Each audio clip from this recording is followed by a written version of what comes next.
stop the run. That was a key for them last week in their victory against the Cowboys as well. But stop the run, control both lines. It's going to be a big factor in tonight's game. Keep the energy up.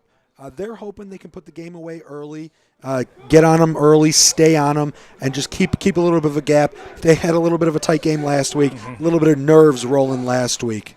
Well, the last time these two teams played was back on the 21st of May, and the Chaos won 22-13. And when we talked to their coaches, the Ducks, they definitely mentioned very low key. They want to control the line of scrimmage on both sides.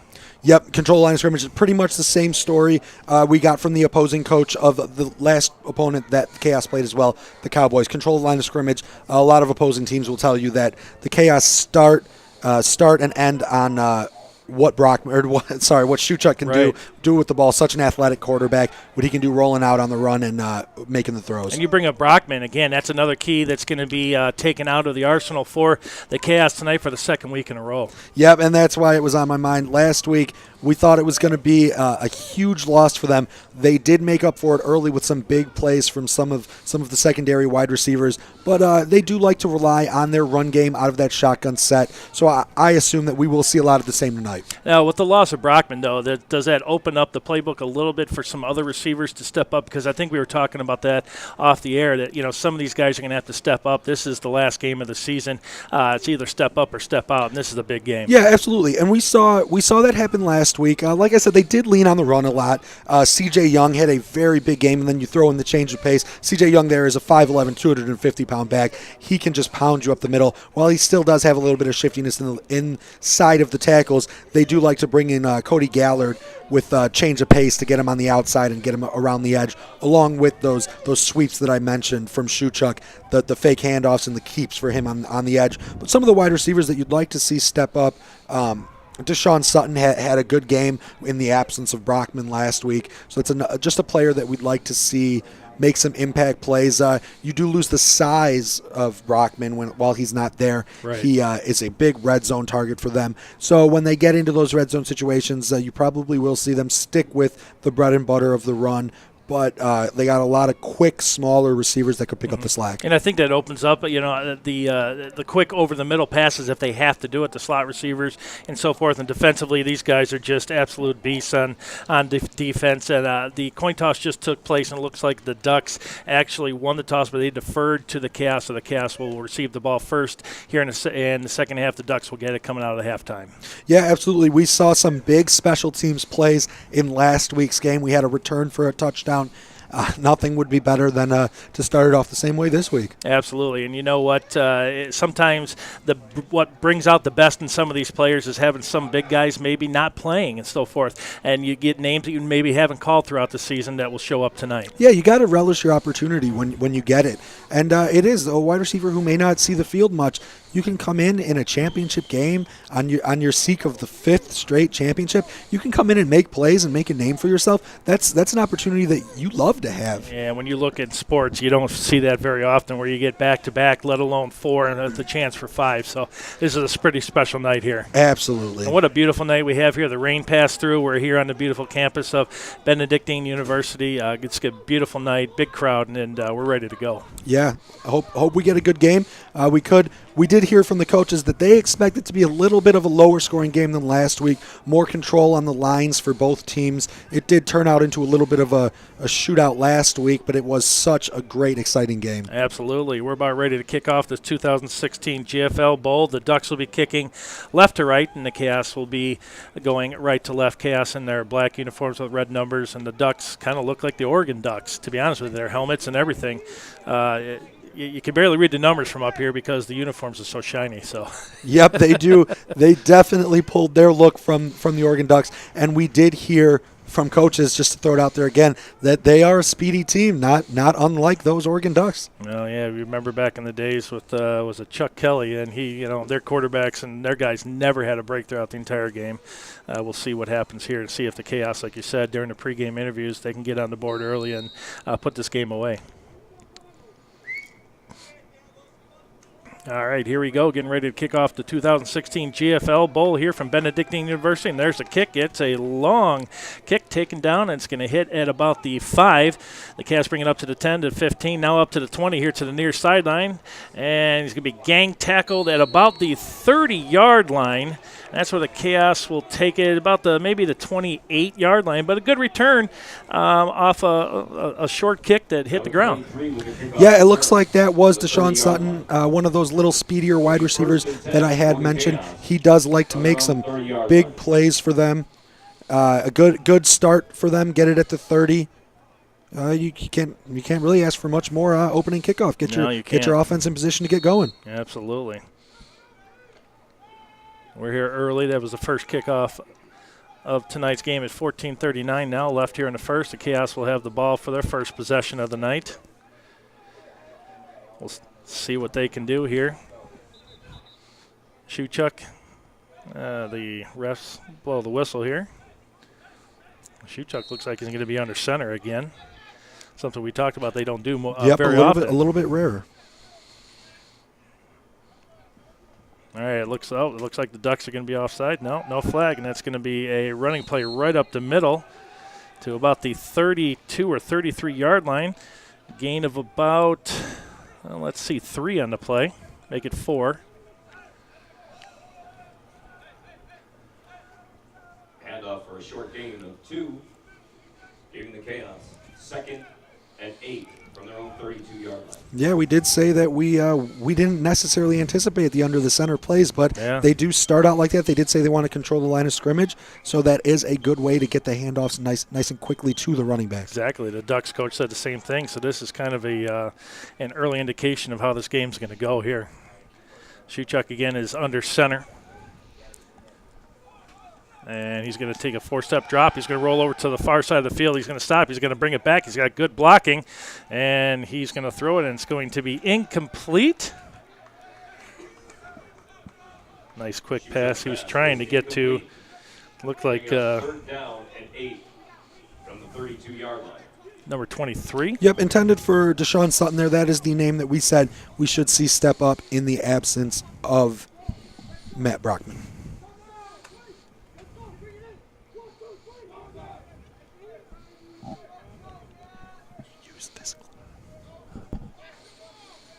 Clock now at 12:50. Here we go. Shuchuk.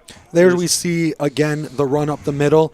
That was the first play that we saw to C.J. Young. And then here again, looked like there was that offsides that you saw, but was not called. Maybe he got back, but there was the gain of 2 yards that we saw early on first down. Shuchuk looks like he's in the pistol. He's in the shotgun and take a 3-step drop. He's looking for a receiver near side. And that's going to be complete for a first down for the Chaos. Nope. Are they saying incomplete? Incomplete, yep. Okay. That would have been good enough for a first down over the 40-yard line, and that's going to bring up 4th and 8 with the clock at Bringing up a 4th down and 5 and 8 for the Chaos. right around 12:38, but it looked like that was one that you got to catch. Yep, looked right there like Shuchuk put it right on the money for his receiver. That one was intended for Denal Salas. He needs to make that play if they're going to be moving the ball up the field. Yeah, it looks like the O-line give him just a little bit more time to pass. Shuchuk was definitely under pressure there, which caused that the pass to be a little bit short.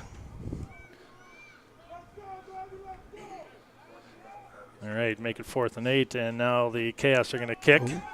And it's going to be a good kick down to the 31, make it 32-yard line. That's where the Ducks will fair catch the ball, and that's where they will take over 1st and 10 for their first possession of the GFL Bowl. Yeah, as we see here, if we get a chance to see that punt again, there was contact made with the punter's extended leg, and it looks as if the first ref on the far side of the field here, if you watch him, he reaches for the flag right away, and then he chooses to put it away after looking for a second opinion from his colleague on the lower side of the field there. But there was some argument from the sideline of the Chaos, hoping for a penalty there that could extend their drive. All right, so the Chaos are 4 and out. The Ducks have the ball now 1st and 10 from their own 32. Clock at 12:44 and running here in the first quarter.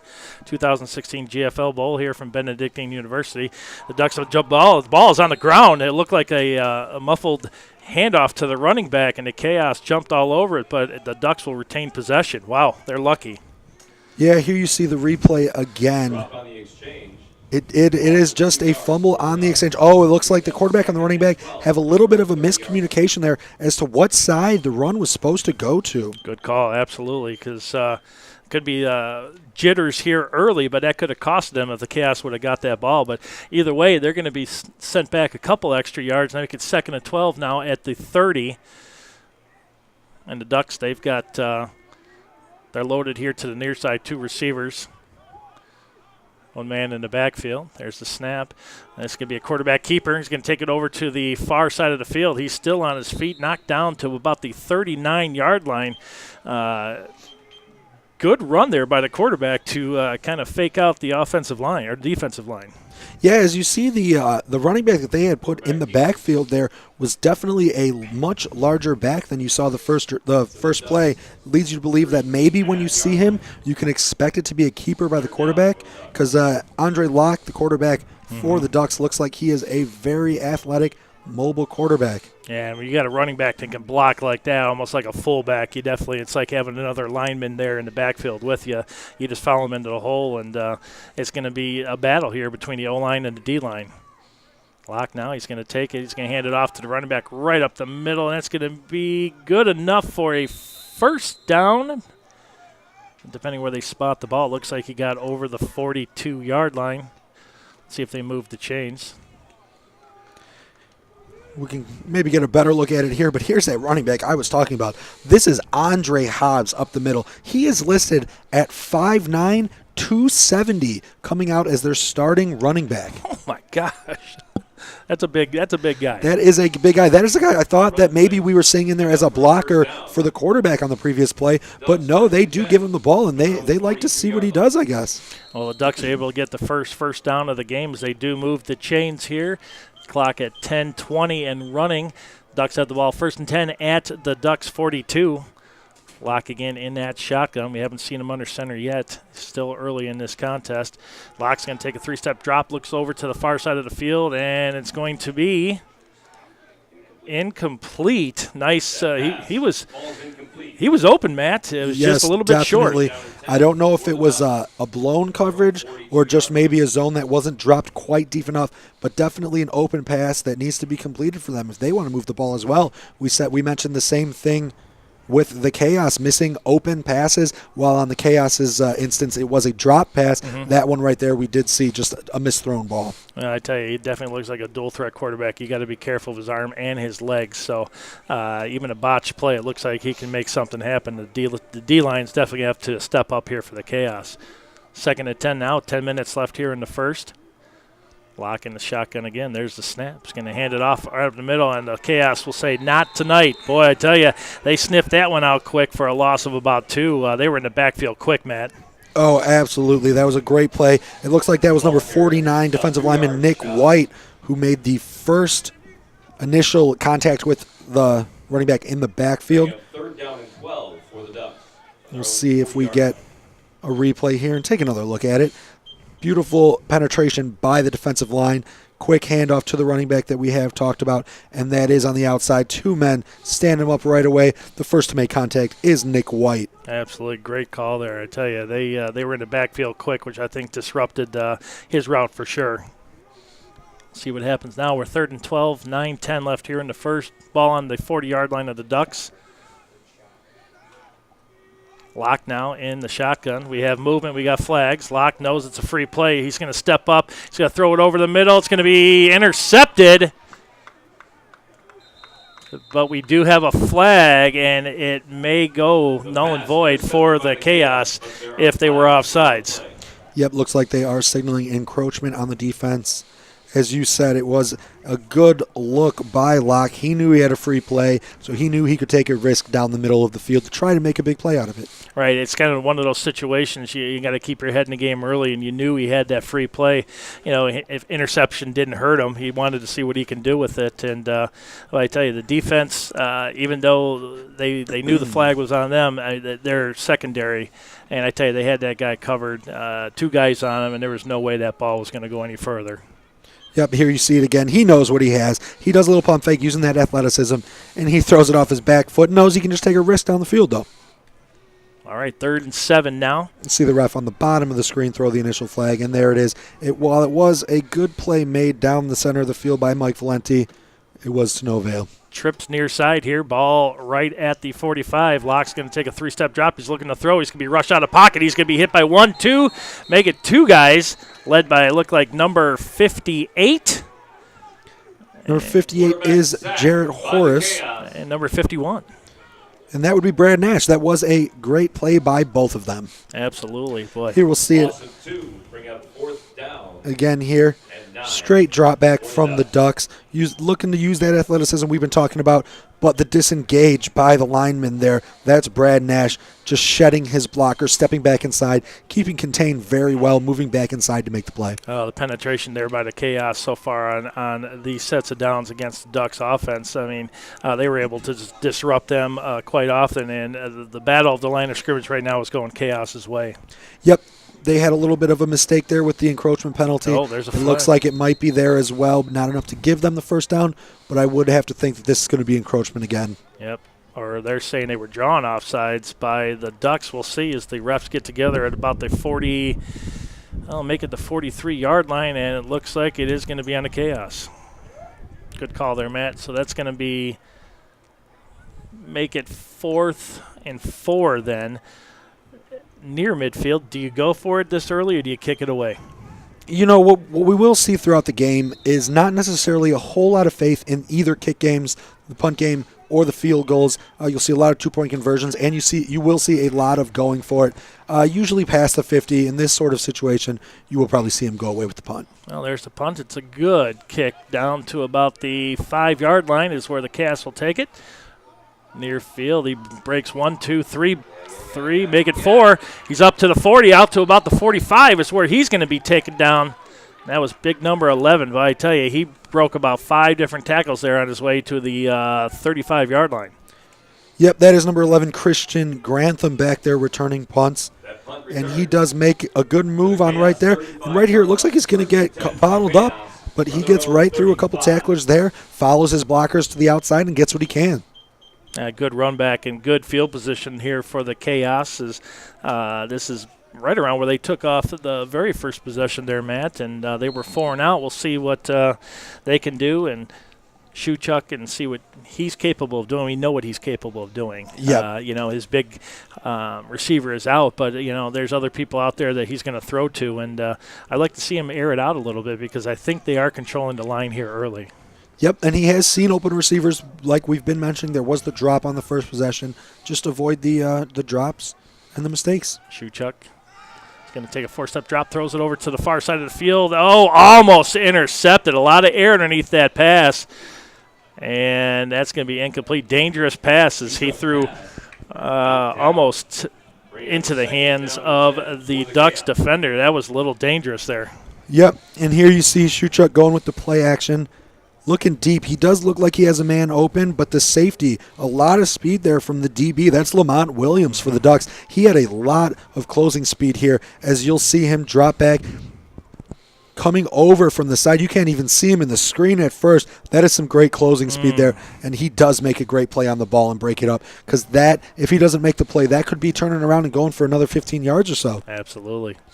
All right, 6:44 left here in the first. 0-0. 2nd and 10 for the Chaos on their 35. Shuchuk into the shotgun. 2-step drop, looking to pass. He's going to throw it right out here to the flat, and that's going to be over the receiver's head. And good idea, but the Ducks had 2 guys on him, and that would have probably made it about 3 or 4 yards if the ball was caught. Yeah, it did seem like a little bit of miscommunication. He was looking for his running back to break that wheel route up the field much quicker. Looking to lead him to get those yards you were talking about. Because if you throw it too much in the flat, then you are really leaving it on your running back to try to turn upfield quickly and make some play. But he's hoping his running back would have cut that route upfield a little bit sooner. Absolutely. All right, here we are now. It's 6:32 left here in the first, Matt. And both teams kind of coming out, kind of figuring out what they can and cannot do. Shuchuk definitely has the arm to do. If the offensive line give him some time, he's definitely going to be dangerous. Yep, and we saw it there. The running back comes out of the backfield much slower than Shuchuk was hoping for. Exactly. All right, now it's 3rd and 10 from the 36. Shuchuk now, he's got blocking. He's going to be pushed out to the far right side of the field, and this one almost intercept. Is it? No, in and out of the Ducks' hands, not one but two. Another dangerous pass there by Shuchuk, and that was a dangerous one too, and a lot of air underneath his passes here early. Yeah, that one was Quentin Hicks, another person at that safety position that is making breaks on the ball. Shuchuk thinks he's got a little more time on these deep passes over the middle, but we're seeing that speed that we talked about early on for the Ducks. They're definitely rushing. Looks like they're doing one or two guys are definitely getting in the backfield here really early, kind of disrupting Shuchuk a little bit, but he's putting a lot of air underneath the ball. It's got to be you're real seeing careful. a lot of respect given to this defensive line of the Ducks, because what we kept saying was going to be the bread and butter was the runs up the middle from the Chaos, and we have not seen much of it. We've seen a lot of just straight dropbacks from Shuchuk looking to throw the ball downfield. All right, they're going to be foreign out again, the Chaos. There's a flag on the play. Nice punt. And the ball is going to go a Chaos. Nope, it's going to be picked up by the Ducks, taken down at about the 30. He's going to cut it back, and he's going to be hit, knocked down at the 29. But we do have a helmet off on the field too, which let's see if they're going to call this. Yeah, there were a lot of flags that came in late on that play. Helmet is off. I was down looking downfield as well to see the return. I did not see what happened there. First, we have to sort out a couple of flags.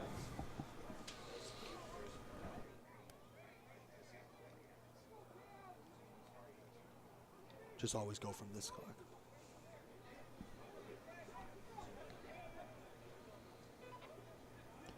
As the referees sort it out, we'll try to get a look if we can. That's a tough one to get a look at when you're all following the punt downfield to see what kind of return's going to occur. And I thought he was just going to let the ball bounce and just roll, but he took it off the first bounce, and I look back here, and there's a ton of laundry on the field plus a helmet. And that looked like that was the punter's helmet, to be honest with you. He was out there kind of telling the refs, here's the call.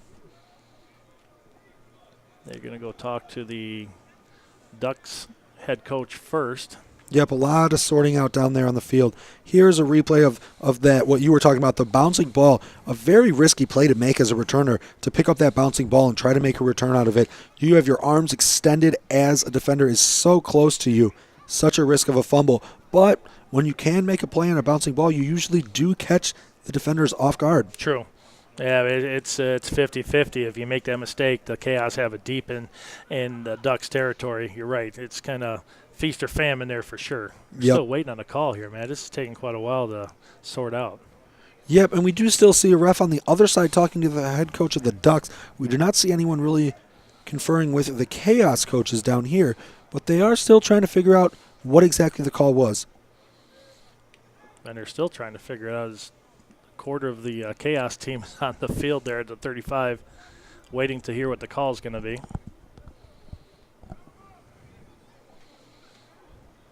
See if we can get a call here.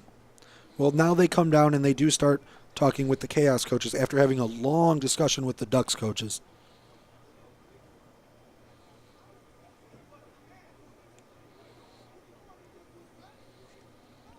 You did see the ref make the motion there for roughing the kicker, but that wouldn't seem to be a penalty that takes so much talking to. There's the legal man downfield.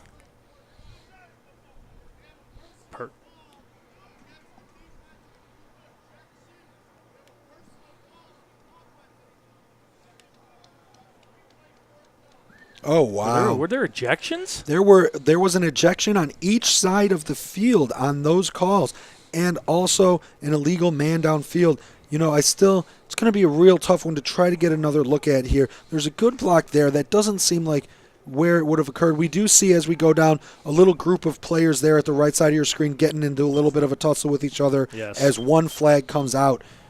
But we did get 2 ejections. We'll have to try to figure out if we can get you what players exactly have been tossed from the game. Trying to figure out who that is. That's one of them right there in front of us. I'll get the number here as soon as 54. See if we can give you who exactly has been ejected. That's the center, John Olinichuk. He is a big part of that offensive line. He has played center for them for a long time. Boy, that is a big blow, and now the Chaos going to have to kick it again. Nice punt. It's going to hit at about the 40. It's going to get a Chaos roll down to about the 31-yard line is where the Ducks will take over. And, boy, I tell you, that is another major blow. I mean, their big receiver can't play today. Now you got your starting center out. That's tough. Yes, and it was John Olinachuk that we saw on that final replay we did get to take a look at. That was in that little bit of a scrum we saw on the edge of the field as it went down. This is another look at the first one, and it was tough to see. As you'll see right on the right side, right there as the flags come out, it looks like the helmet we do see fly off and roll on the ground. That is where the 2 fouls occurred. That's John Olinachuk getting the face mask right there. I mean, that's a clear face mask, it seems to me. His helmet gets ripped off by the defender, and I'm sure from there as they go off the screen, there was probably a little bit of a scuffle, a little bit of extracurriculars there that led to the ejections. And we talked about this before. I think they want to definitely keep the tone of this game low. They don't want it to get out of hand physically like that, and I think that just kind of sends a message to probably to both teams. Yeah, and we heard coaches say that they want to control the line of scrimmages. It's going to be a lot tougher without your starting center. Locke now in the shotgun, 1st and 10 from the 31-yard line. He's going to throw it back against the grain. Nice catch. He's got receivers or blockers out there. It's going to be past midfield down to about the 49-yard line. That's going to be number 35, it looks like, for the Ducks. Yeah, that is Dominique Jackson. He is a short, quick wide receiver for them, listed at 5'7", 170 on that screen pass. Let's take another look at it right here. Quick wide receiver play. Screen. Yeah, good blocking out there. That's clutch to the wide receiver screen. If you can't have wide receivers to get out there and latch onto their defenders right away, wide receiver screens are hard plays to make work. But as we saw there, when you get a wide receiver who's willing to block in the downfield game, exactly. It works out for the team for Yeah, sure. absolutely. All right, right at midfield now, 1st and 10 from the 50. Ducks with the ball, no score here, 0-0. Clock at 5:01. And Locke again is going to have one man to his left, and he's going to be quarterback keeper. He's going to run it to the far side of the field. He's got blockers. He's going to cut it back up to the 45, down to the 40, 35, 30, and he's going to go all the way down to about make it the 8-yard line where he's going to be knocked out of bounds. Great blocking once that containment for the Ducks. The blocking was really good, Matt. Yeah, we've talked about it earlier as we saw on their first drive. They're definitely going to use the athleticism of Andre Locke on those outside runs, and you see it right here. He makes a move to the outside there. There's that good blocking you were talking about. And he can use that speed to get on the edge before the linebackers can get to him. And right there, he tries to make a little bit of a play, hard play when the DB's got the angle like that. But they do set themselves up in great position. Now the Ducks are in the red zone now. First time tonight. Make it 1st and goal from the 7. Clock running at 4 minutes now. That's the best position for both teams, either teams tonight there, Matt. And Locke's going to go under center, and he's got a fullback and a running back, and he's going to pitch it to the running back, blocking over here to the far side, near side actually. Touchdown, Ducks. Well, you kind of when they're untouched, their blocking on the outside and containment again was really, really good. Touchdown for the Ducks, and they take the lead here early, 6-0 with 3:43 left here in the first. Yeah, not very often you can call a 6-foot, 250-pound running back a change of pace back for the offense, but we do see it there. They put in Jerome Lassiter there. He is the running back who gets the pitch here with the lead blocking of Andre Hobbs this time and makes his cut on the inside there, finds the seam, and makes his way into the end zone. Yeah, the receiver that went in motion also did a nice block too and contained some of the pressure from the linebackers, was able to slow him up, and you're right, he just followed it right through the hole. And the Ducks are up 6-0 here in this 2016 GFL Championship game. A semi-rarity to see the extra point being kicked. We saw the Cowboys last week go for all 2-point conversions. Snap, the kick is up, and it is good. So the Ducks take an early lead here, 7-0.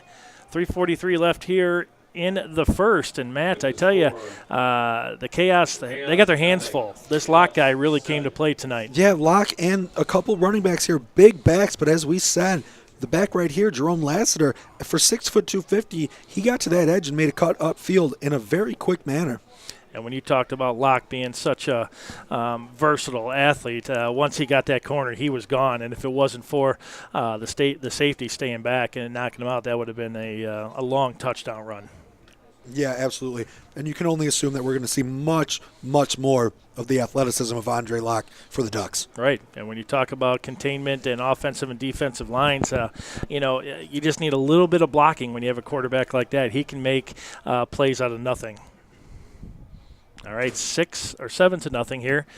3:43 left here in the first. The Ducks are on the board, and they lead 7-0 over the Chaos. The Chaos going for their unprecedented 5th straight championship. And the Ducks, again, we talked about David and Goliath, and the Ducks came out firing already here in the first, and we'll see what the Chaos can do here. Hopefully special teams, like you mentioned, can produce some points here quickly. Yeah, that's definitely what you're hoping for. The offense has stalled out on a few consecutive drives. Nice kickoff there for the Ducks. Chaos will take it down at about the 16-yard line, up to the 40, make it up to the 36-yard line. That's where it's going to be taken down. This is kind of where they've started all three of their drives so far. Yeah, just about the same positioning. A very similar return to the first one we saw from Deshaun Sutton. He likes to make his way through. He can definitely find those seams. He is the one we saw break to the outside for a large return against the Cowboys. Tell you, this night has really turned out. And before it was raining, had to have the windows closed. Turned out to be a beautiful night. Weather is definitely not a condition that the teams can say, well, it was bad tonight. It's fast. It's AstroTurf. It's the new turf. So this will be fast conditions tonight. Yep, feels like that weather that we're just breaking into fall. This is really that football weather. Shuchuk again in the shotgun. He's going to hand it off to the running back, and the Ducks just – 3 guys in the backfield right there, and there was no room whatsoever, and he'll be lucky to get back to the line of scrimmage. Ball carrier stopped at the line of scrimmage. 2nd down and 10 for the Chaos.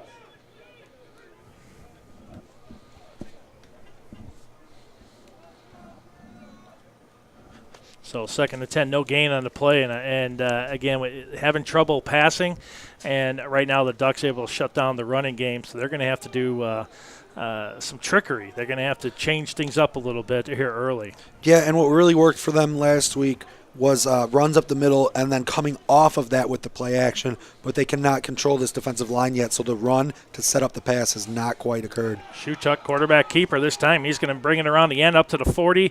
He's going to be hit just shy of the 45-yard line. Good quarterback here. I think that was the design play. I don't think it was a botch play at all. Yeah, I agree there. And that is what we have to see. If you cannot control the line of scrimmage, you're going to have to get out to the edges, whether that be with a quick running back or the athleticism of Shuchuk. I think right now the Chaos want to get a first down. This is something that I think is one of them mental blocks right now that are holding them back. If they get that first down and start moving the ball, I think they're going to be able to initiate the game plan that they came here to play with. Yeah. I think they prefer to do it on the ground to open up the pass. I don't think they're necessarily set to be a continuously dropping back team in the pass game, especially, as we said, with the absence of Matt Brockman, such a good wide receiver for them throughout the season. Under 2 minutes here left here in the first. Shuchuk for the Chaos in the shotgun. It's going to be another quarterback keeper. He's going to hit the A-gap, looks like, and he's going to have enough for a first down. They're just over the 48-yard line. It's going to be a 1st and 10. About the 49-yard line. Yep, and this one is, as we watch it, definitely seems, the last one seemed like it was absolutely a designed run for Shuchuk. This one seems like he did have the option to either give it to the running back or keep it, and it seems like he definitely made the right read there going up the middle. You usually get to keep your eyes on 1 or 2 defensive linemen or linebackers in the middle to make your read. Usually you're looking at the play side end to see if he's going to collapse on you or take the running back. But on that one, the read option, as the quarterback goes the other direction, you're looking for which way the defensive line slants. All right. Shuchuk again, just shy of midfield. Chaos getting their first down of the evening. There's a snap. And it's going to be a design pass play over to the far side. This time it is complete to their big receiver just over the 40, and I believe that's going to be enough for another chaos first down. Yeah, we saw it a lot last week with the absence. I know we keep saying it, but with the absence of Brockman, they lack the sides on the outside, so they do like to flex out Steve Drain, their big 6'4" tight end, and that is another instance. Get him out on the outside, use that size to get first downs.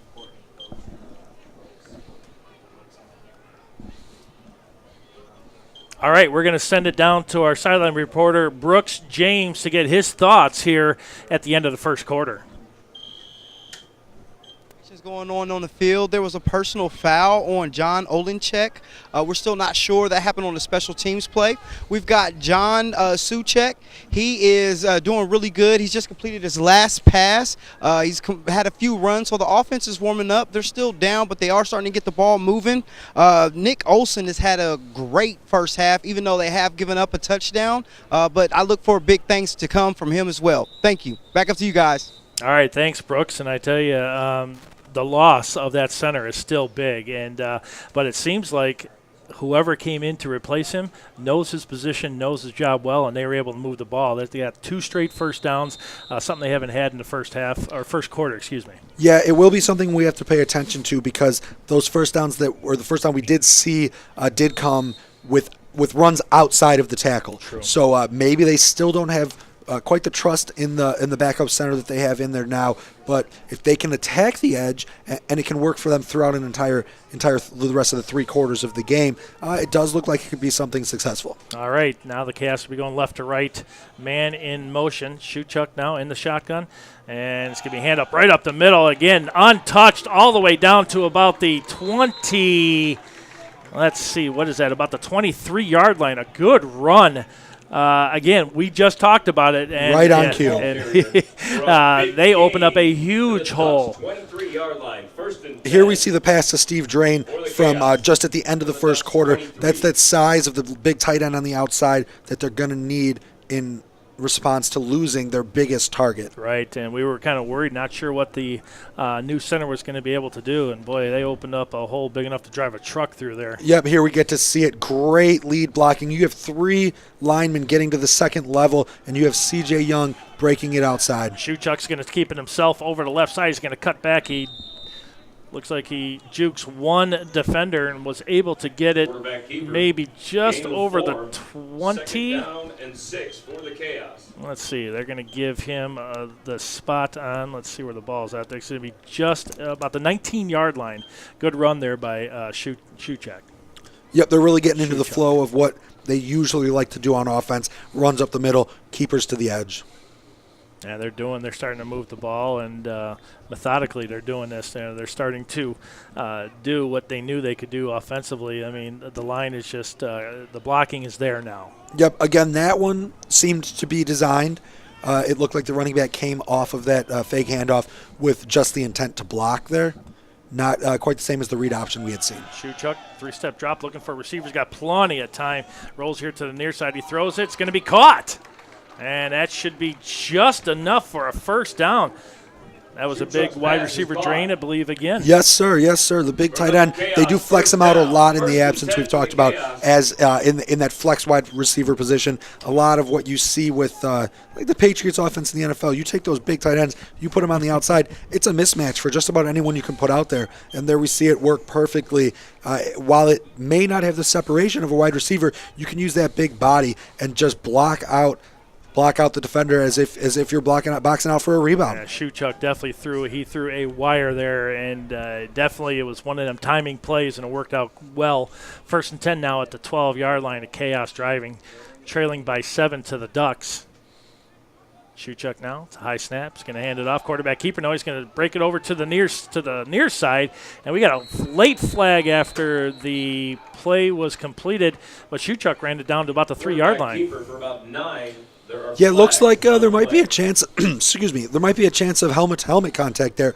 While Shootchuck may have lowered his helmet a little bit, the defender did the same, and at that point, you're looking at a nice first down for them here. Now, I know that is it a targeting? Is that what they call that? Is it depending if can he be ejected for that? Yeah, they do that in the college level, but here in the GFL, they do play by NFL rules. Okay. So it should just be 15-yard, or in this circumstance, half Halfway the distance to the goal, yes. All right, well, they have it now down to the 2-yard line, and it looks like the Chaos are going to call the Ducks will call a timeout, and it gives us some time to kind of talk about the Chaos are coming out of their shell. They were really apprehensive the very first couple sets of downs that they had, but this one, I don't know what was said on the sidelines, but it came out, and this is what the Chaos, this is what they are. Yeah, we talked about it in the first drive. They came out, drop back pass. While there was a drop that could have gotten them a first down, that's not the game that we like, or that they like to play, that we see them play often. It's out of the shotgun, the running game out of the shotgun, that has been really successful for them. Because you set up those runs. We saw CJ Young go up the middle for a big gain. Those are just going to even more make the defense collapse in. And then those quarterback keepers, as we saw, which got him into this position, are going to be able to break for yardage to the outside, usually with ease, if you can continue to pound the football up the middle in the run game. And you have to have a lot of trust in your offensive line. If the quarterback usually goes to the outside and he's trying to hit the A and the B gaps in the offensive line, that's a lot of trust with your blockers there that they're going to open up something. He's not going to take as big a hit as you think he is. And the offensive line, for sure, the Chaos right now, just implementing a well-designed game plan here in the start of the second quarter. Yep, and when you have a big running back like C.J. Young at 5'11", 250, this is definitely a location where you may just hand it to him 4 times in a row. Oh, absolutely. Yeah, if it's not broke, don't fix it. Shoechuk now under center. 2 men in the backfield is going to hand it off, looks like to Young, and he's going to be in the end zone. Chaos touchdown. There we did. We called it. C.J. Young, big back, right up the middle. Nothing else you're going to do in that situation from the 2-yard line, especially if you're going to go for it. You're going to give it to him 4 straight times. Yeah, if it's not broke, don't fix it. And he definitely went right through the line. And the Chaos are on the board now, only trailing by 1 with 11:57 left here in the first half.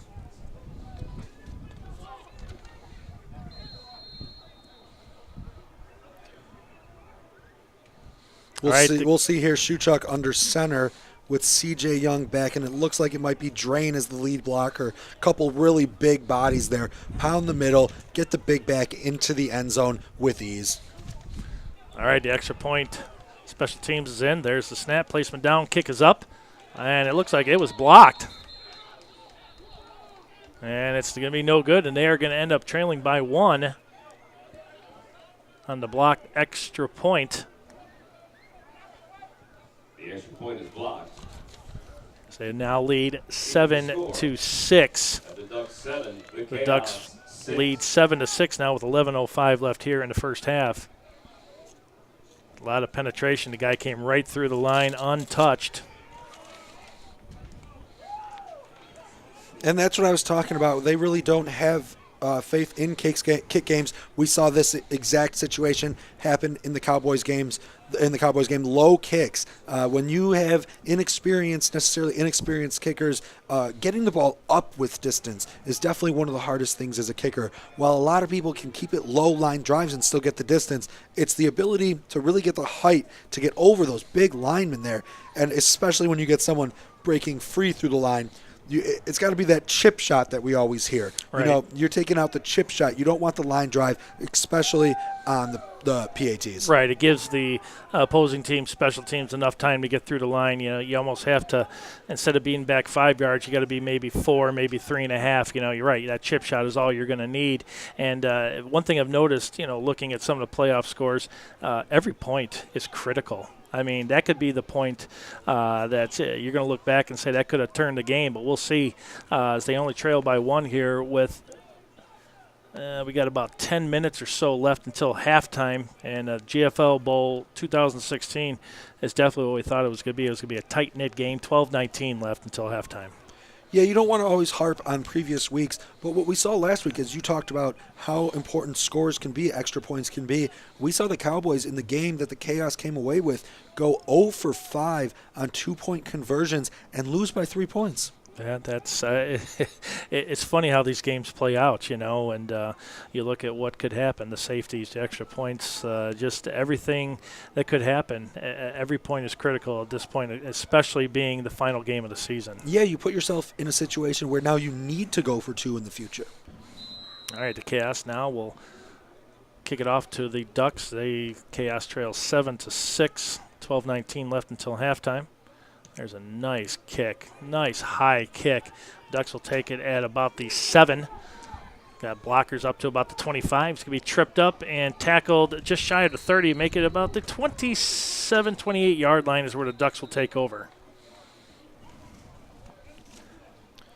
Yep, that's Dominique Jackson there for them on the return. Looks like he gets initially tripped up a little bit and can't make much more out of the return after the initial trip up. As we'll see right here, who tripped up by his own blocker, and that really takes away his momentum, runs into another of his own blockers, and the Chaos are able to gang up on him and make the tackle. Wow.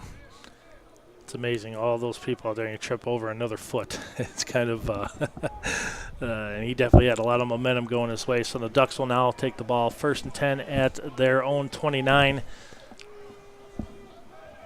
2 wideouts to the near side, 1 to the far side. Locke will be in the shotgun. Locke now is going to take it. He's going to hand it off to his big running back, and he's going to be hit not once but 3 times behind the line of scrimmage. And I think he's going to lose at least 1 there, Matt, for sure. Running back tackled behind the line of scrimmage. Loss of 1 for the Ducks, bringing up 2nd down and 11. The defensive line of the Chaos were able to get in there and disrupt the Ducks running back for sure. Yeah, he will see maybe a little bit of extracurricular after the play, but no penalties, no harm, no foul. Great interior line play there. And they ended up losing 1, make it 2nd and 11 now from the 28. Lockwell looks like he'll be under center this time.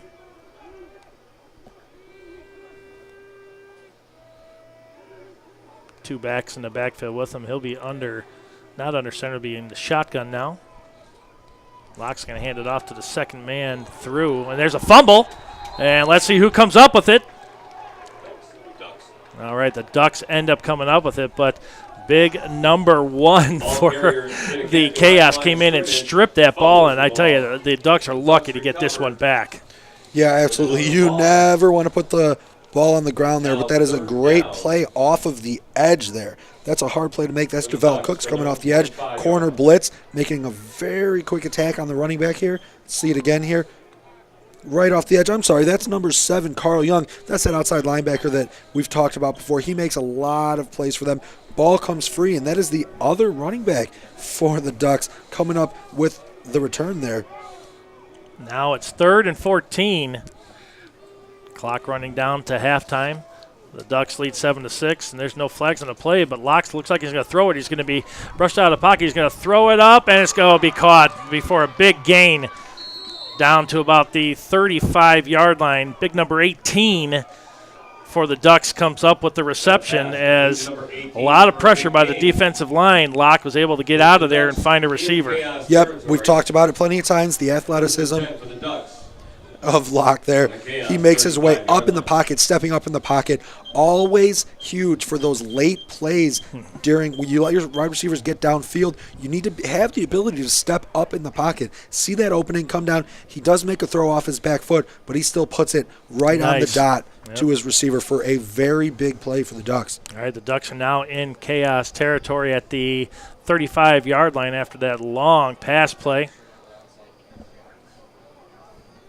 Clock now at 10:48 and running. Ducks up 7-6. But now they're a little confusion in the backfield there for the Ducks. Locke now is going to be in the shotgun. He's going to take it, hand it off to his only running back in the backfield. He's going to gain of about 5 on the play. Big run there as they made a hole there on the left side of the line, and they're able to get about 5 on the play. Yeah, here we see out of the pistol, when you have an offset back that you end up using as a lead blocker, give it to the deep back there. That's Jerome Lassiter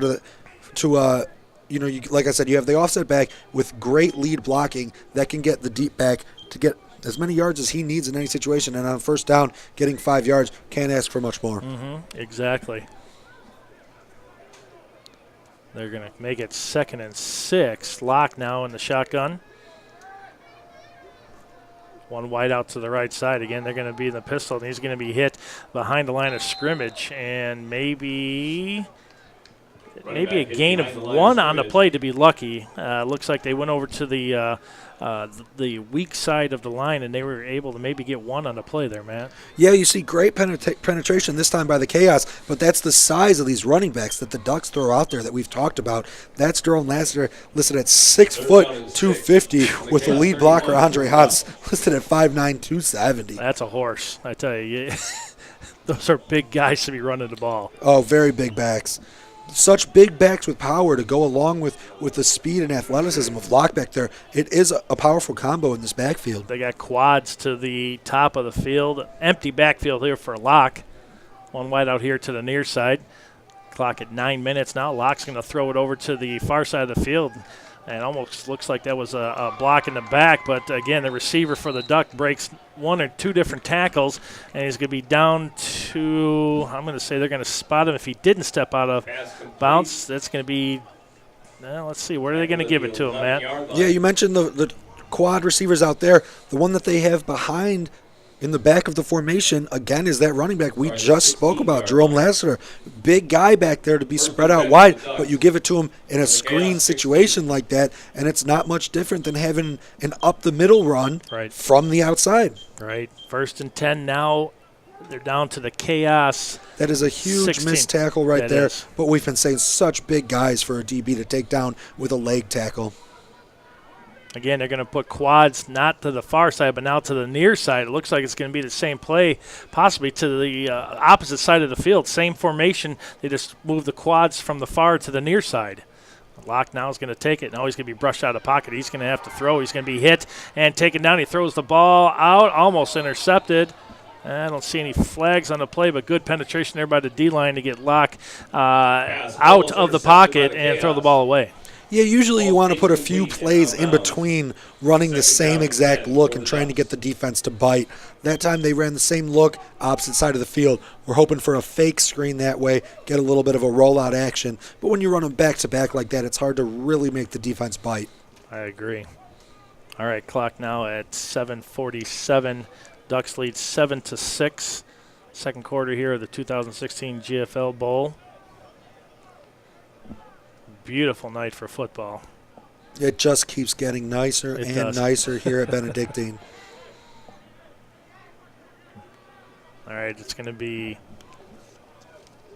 2 wideouts on the near side, 1 to the far. Locke will be in the backfield with one of his running backs. This is usually a designed running play, and nope, Locke's going to throw it, and it's going to be over the middle. Nice defensive play by the linebacker right over the middle. Otherwise, that could have gone for a touchdown. Yeah, the man in the middle there, Nick Olson, makes a lot of big plays for the Chaos in the middle. A lot of times up the middle in the run game. He is a great run stuffer, but you see his ability to drop back into coverage and make a great play on the ball. Looks like he wants to drop it in over the level of linebackers, but a great one-handed pass deflection there by Nick Olson. Oh, the Ducks take their second timeout. They only have 1 left. I'd like to take this break of the timeout to thank the Lyle Veterans Memorial. Their goal is to construct a memorial that honors our veterans while at the same time promoting civic pride.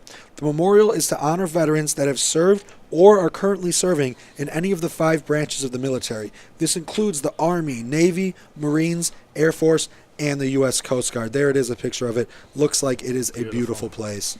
Beautiful. And I tell you, I'd like to thank all the men and women of the armed forces that sacrificed so much for this wonderful country, and that's a beautiful memorial. Yeah, absolutely, awesome. Absolutely. Definitely something to go visit and show your support for all veterans of all of the branches of the military. Yeah, I have a good friend that I was just talking to on the way here. He's stationed over in Afghanistan, and we were talking to him, and you just safe travels home. That's all I can say. Absolutely. All right, we'll see what the Ducks can do here now. 3rd and 10. Deep into Chaos territory, down at about the 16-yard line, 6:22 and counting.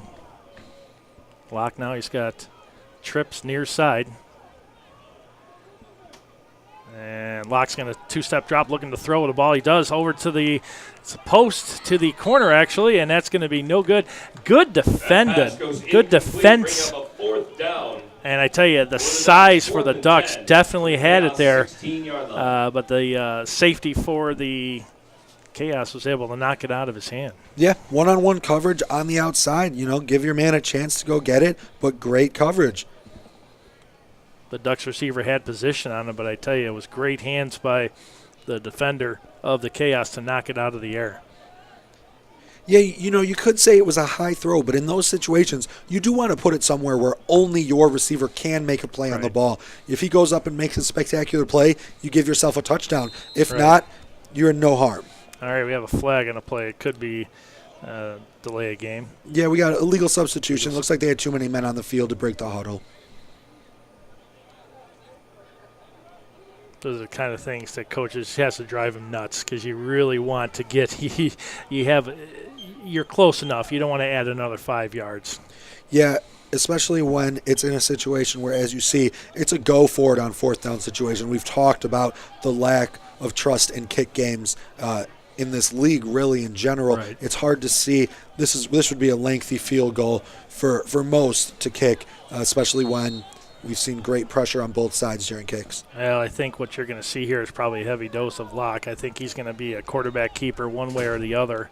But the Chaos looks like they're going to bring the kitchen sink and see if they can disrupt him just a little bit. That's a big offensive line for the Ducks. But I tell you, very physical, fast D-line for the Chaos.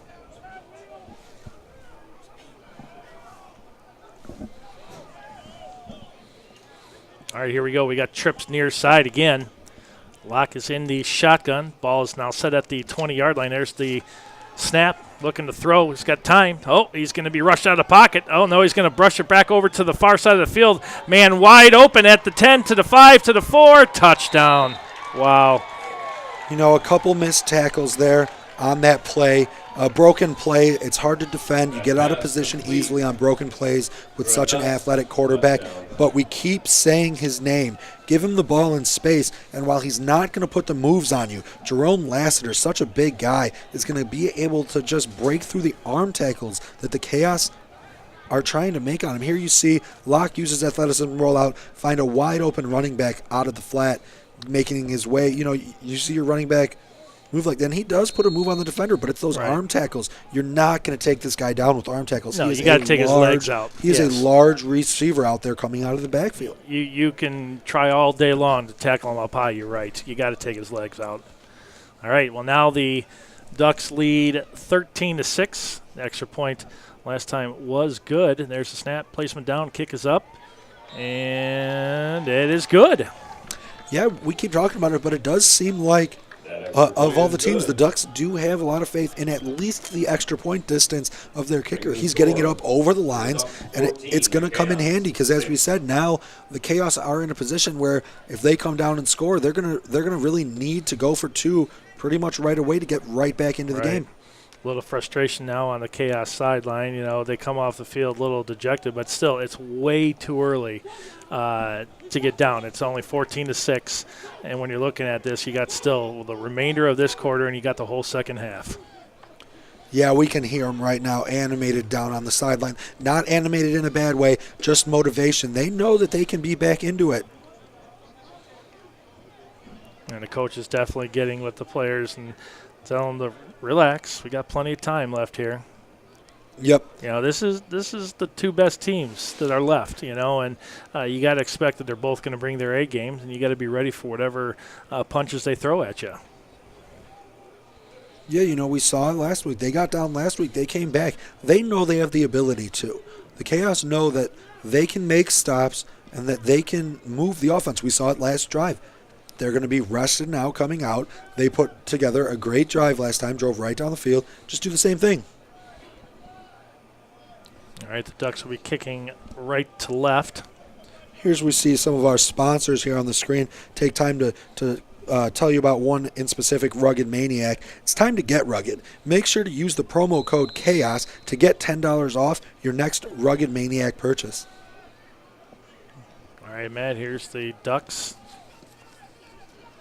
Short kick to the far side of the field. They're going to Cass will take it about the 17, up to about the 20. He's got some blockers, but now he's going to be pushed out, and he's going to step out about the 22-yard line. Now we got flags after the play.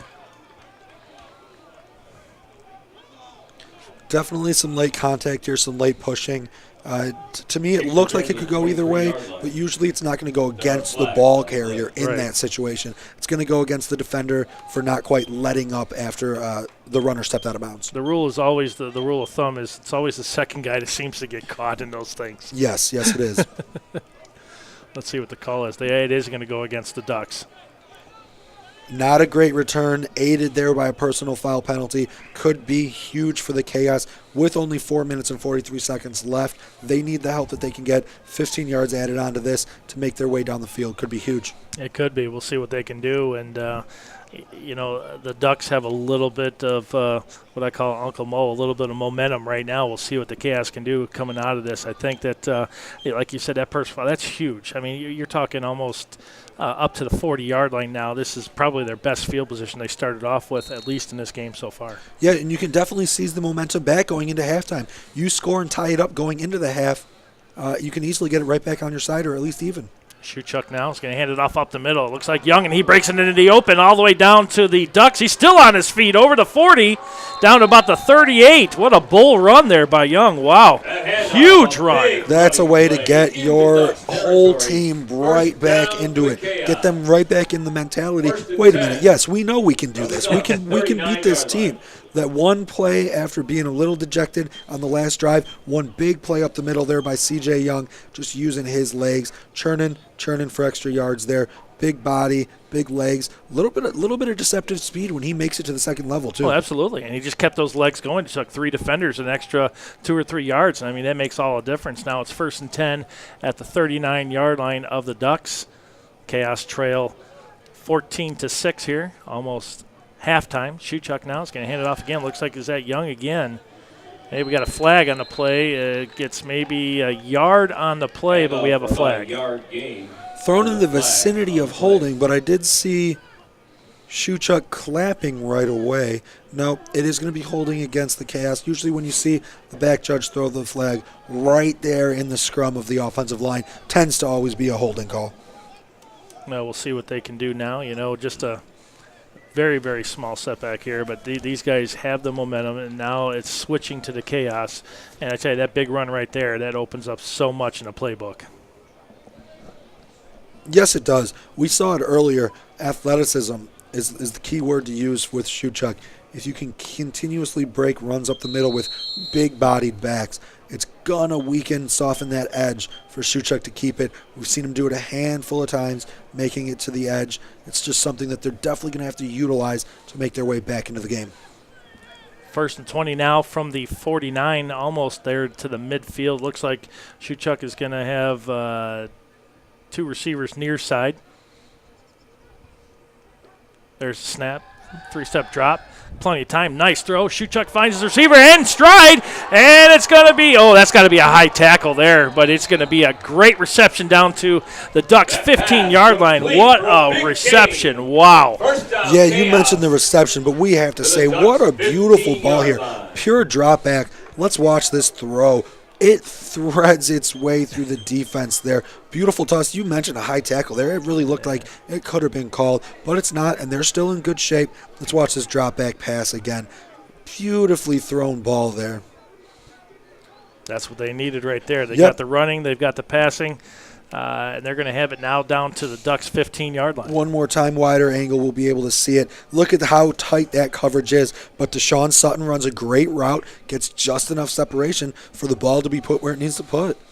All right, we'll see what Shootchuck has in mind now. He's got 2 receivers far side, 1 near side. Looks like he's going to hand it off. No, quarterback keeper is going to take it over to the left side. He's going to be hit and knocked down to just over. I'm going to give him to about the 14 maybe. Let's see where they spot the ball. Definitely a short gain. They're going to sit just over the 15-yard line, probably half a yard. Yeah, we did say they need to do this, and even if you don't get the yards, you do need to show it. You need to show them that it's in the repertoire, because as I say that the inside runs will open up the outside, it works vice versa as well. You got to show that you're willing to go outside in order to open up the inside again. Absolutely. We'll see what they do here as the clock is running down now, 2:30 and counting. And it looks like just maybe the slightest bit of confusion in the backfield that time. Had some linemen pulling that seemed to get their feet tangled. Shuchuk will be under center. This time it's going to be a handoff to the near side of the field, and the Ducks sniff that out. And looks like they're only going to get maybe a yard or no gain on the play. We do have a timeout. Looks like it's going to be – was it a timeout? 2-minute warning. All right, we have the 2-minute warning, Matt, and I tell you, deep into Ducks territory, this is almost a must-score here going into halftime. You got to get that momentum back. Yeah, it's a must-score. They're in good shape, but they do have a 3rd and long here. And when you have this 2-minute warning, 3rd and long before halftime, you mentioned momentum. Big time to try to get the momentum back on your side. They need a score here. You know, it's never out of reach at only 8 points. 1-score games, right. Never out of reach. But you want to see them put it into the end zone here to get the halftime score even, start fresh. They wanted to come out early, put it on the Ducks, and keep the lead throughout the game. It hasn't happened, but if you can go into halftime even, come out with the same mentality, you can still put the game away as they wanted to early. Right, I think that I completely agree with you. They definitely have to score going into halftime. This is a must. I don't think the field goal is not going to do it. They definitely want to put one into the end zone and see what they can do with the 2-point conversion, because they're definitely going to have to go for that too to even up the score. Yeah, and we do see them go for it the majority of the time. And last game, while they, I told you that they attempted the kick and it got blocked in the previous game as well, that is the moment where they turned to going for 2-point conversions the rest of the time. So I could see them easily doing the same thing this time. All right, Shuchuk now in the shotgun. There's the snap.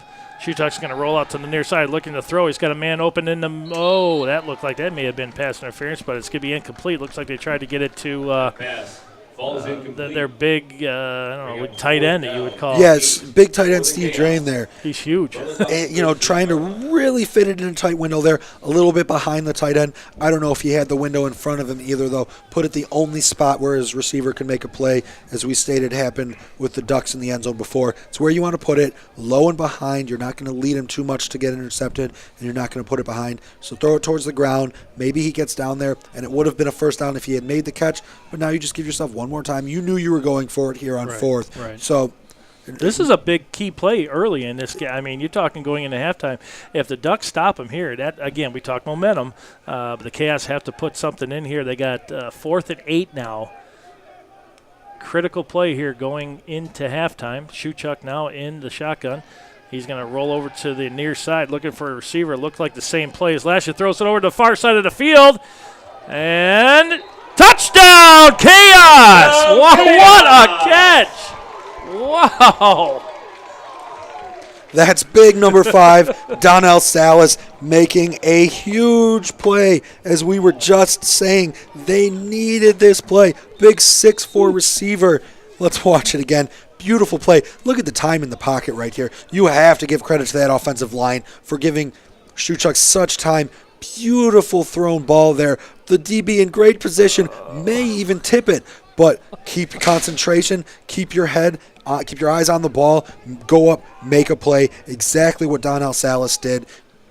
Huge plays when they need it. Wide receivers not named Brockman as we've seen in the past. We said they need to come up big here, and Donnell Salas, the size we said they might be missing, he has that size. Right. So to see him go up and make a play on a jump ball, it's going to be big for them, big for the momentum we keep mentioning, but it's going to be a big play. This 2-point conversion might be just as big in the scheme of the game. Exactly. Wow, what a throw. And again, he threw it back against the grain, which is something that they tell you not to do, but I tell you, he definitely had the arm. I saw a lot of field there. I was wondering if he was going to take off, but he knew what he had. Shuchuk now for the 2-point conversion. He's going to take it. He's going to 2-step drop. He's going to throw it over, and that's going to be, I'm going to say incomplete. No good. No good. A good Quick pass. Yeah, like just a little bit out in front of him. I think the wide receiver makes his break inside and gets position, and Shuchuk just throws it a bit outside the reach of the diving receiver there. I think that, again, was Donnell Salas looking to make another big play there. Not quite able to reel it in, but they got the score they needed. They didn't get the 2-point conversion that they wanted to tie it up. But, hey, still over a minute and a half left. They still need to stick on defense. We've seen big plays from the Ducks here. You do not want to let them get another score on the board now. Oh, absolutely. I mean, do you think that the Ducks say, okay, enough is enough. We want to play it safe. We're going to do what we can here on the kickoff and probably take a knee to call it good for the half? Or do you think they're going to try to go for it? You know, I think they can score. Yeah. And the plays that they've made some big plays on aren't risky ones necessarily, which is why I think they may do some of the same. That wide receiver pass or the running back out of the backfield, we've seen the same man making those plays, Jerome Lassiter. If you just give him the ball, he's been able to break tackles from just about everyone who wasn't a defensive lineman in the Chaos defense. Right. So you give him the ball, give him some space, and he may be able to make some plays. Do you kick it deep, or do you just put it right in the to the guy sitting right around the 35? Well, my answer is right there. They're going to kick it deep down to about the 5. Ball's on the ground. It's fumbled. And that's going to be great for the Chaos. Good containment there, taken down at the 10-yard line. Good special teams tackle, I tell you. Fumbled, and he didn't have any answer for that whatsoever. Yeah, Christian Grantham, you see him there unabated the whole way down, and then the drop ball just makes it an easy tackle for him. When you say easy, it's just an easy opportunity for the tackle. Never an easy tackle on such shifty playmakers back there making the returns of kicks.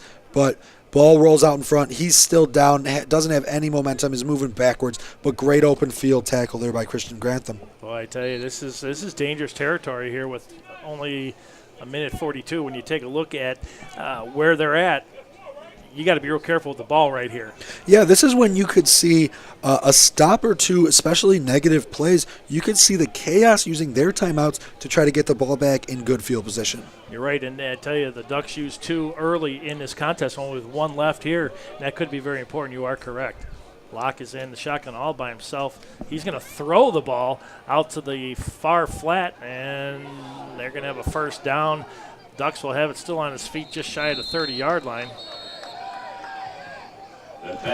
Yep, and I feel like I'm repeating myself, but again, outside plays to Jerome Lassiter. Seen him out of the backfield, big body, 6 foot 250. They're putting him out on the edge, just getting him the ball with a couple guys in front of him to block, give him some time to gain momentum, and that is when he's so hard to take down. Locke looks like he's in the 2-minute offense here, and he throws it back over the middle again. It's to his receiver down to 40, down to 45, just shy of the 50. And you're right, they know they can score, and they're trying to do it right now. Yeah, big hit there by Carl Young on the end of the play, but it's after a big gain, so it's not necessarily what you want to see. But yeah, they came out like they could score. They know they can. They still have a timeout in their pocket, and they're moving right on down the field. Locke now is going to take it in the shotgun. He's going to throw it over the middle. He's got a receiver again down to the 33-yard line. Another first down. And this is when they're going to use their timeout. On a long play, it's after a few like that, it's hard to get your offensive line back up to the ball in a speedy fashion that you really need to keep it going. We'll see it here on the replay. They've come out, no huddle, obviously, with no time or one timeout and not a lot of time. And he's just dropping back, making quicker throws while his wide receivers are still having time to get downfield. That speed that we've heard the coaches of the Chaos talk about the Ducks having, that really comes into effect when the quarterback doesn't need to take a long drop and his wide receivers still have time to make their way deep down the field over the middle. You see right here how deep Nick Olson is, but he's just over the middle, can't quite shade himself over to the wide receiver you see coming across there. And that is still a beautiful thrown ball. While he doesn't lead the receiver there, as you can see, he puts it behind his receiver because he knows that Nick Olson is there over the middle. You lead him, that might go directly into the hands of Nick Olson, but you throw it behind a little bit, and you get yourself a big play. You're right. He's definitely throwing the ball and throwing the needle, as you called it before, and he is really moving the ball. It's his arm. It's not his feet this time, as it was in the earlier part of the game. Now he's definitely throwing the ball, and he is very precise passing right now. And you said that no-huddle offense coming out of the timeout now of the Chaos. We'll see what they can do. Locke now is in shotgun. He got trips to the far side of the field. High snap. Locke's got it. He's going to pull back in the pocket. He's throwing for the end zone, and it's going to be out of bounds. Looking for it all there in one play. Never bad to take a shot on first down, though. Give your wide receiver a chance. Ball was thrown out of bounds, though, so they not a lot of time runs off the clock. They got themselves 3 downs still to work with. So it's an easy play, and it's not going to cause you much harm. Right. Good call there, and I tell you, they're going to have to play real careful here because if containment does break down, we know what Locke can do with his feet. Yeah, and we saw that early, and we were questioning his ability to throw precise passes early, but we've seen late that, it looks like maybe when he gets in the flow of the game, that's really when he loosens up and makes those throws. Yeah, good call there. Now he's going to be in the shotgun. Trips to the far side of the field again, one to the near side. 27 seconds left here in the first half. High snap. Locke's going to take it. Going to pull back in the pocket. He's going to throw it over to the far side of the field. Got his man down to about the 16-yard line. Steps out of bounds. Just like a timeout. Clock will stop. Another ball right into his receiver's hands, on the move, in stride.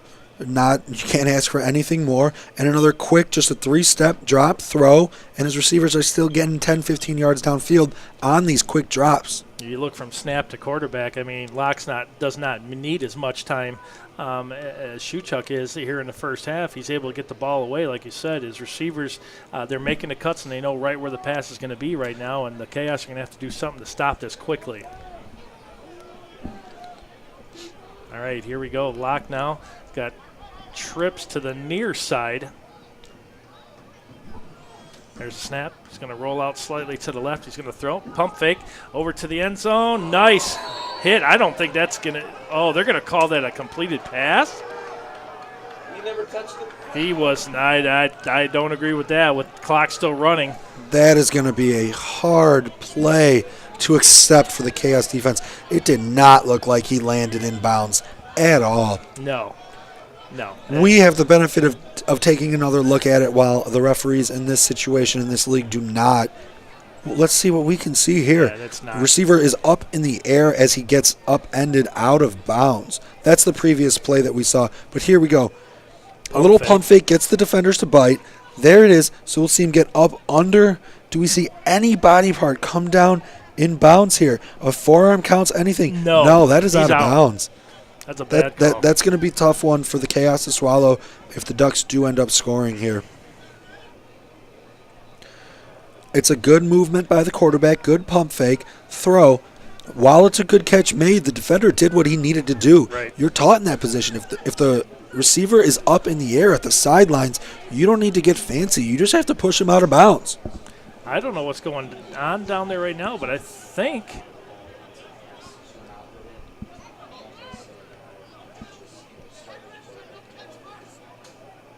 they're saying one of the referees said that there was no catch, and now they're talking to the Chaos head coach here on the sideline. Yeah, we're going to take another look as we can here.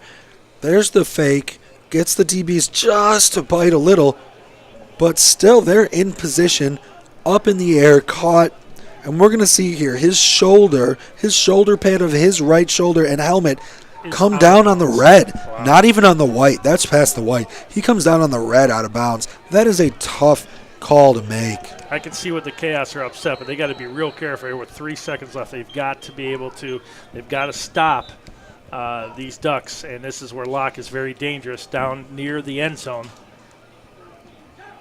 They got to rein in their emotions right now, and they have got to stop the Ducks here. Yeah, still some discussion occurring between the referees. You wonder at this point if it's too late for them to really change the call, but they're still talking about it. It could be, and you know what? When we see, like we have the advantage of the replay, we can see it. Like you said, here in the sidelines, you got the white out of bounds, and then you have the red. He was in the red. I mean, it was obvious from what we were able to see here, but we'll see. They're going to talk to the Chaos coaches again. Yeah, we'll watch them here communicate with the coaches, but there's no way that the coaches can be happy with the call there. They have a good view at it from where they are on the sideline where the play occurred. Ducks coaches on the other sideline, they're just hoping that the ref makes the call in their favor, which he did.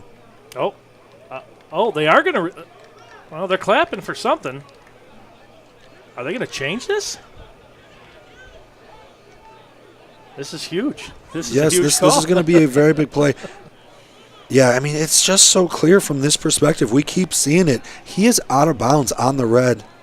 You know, we saw the cell phone we saw a referee with his cell phone out as he was conferring with the other ref. You know, maybe they looked for a second opinion from someone who happens to be watching our broadcast. That could be. And I tell you, what we were able to see.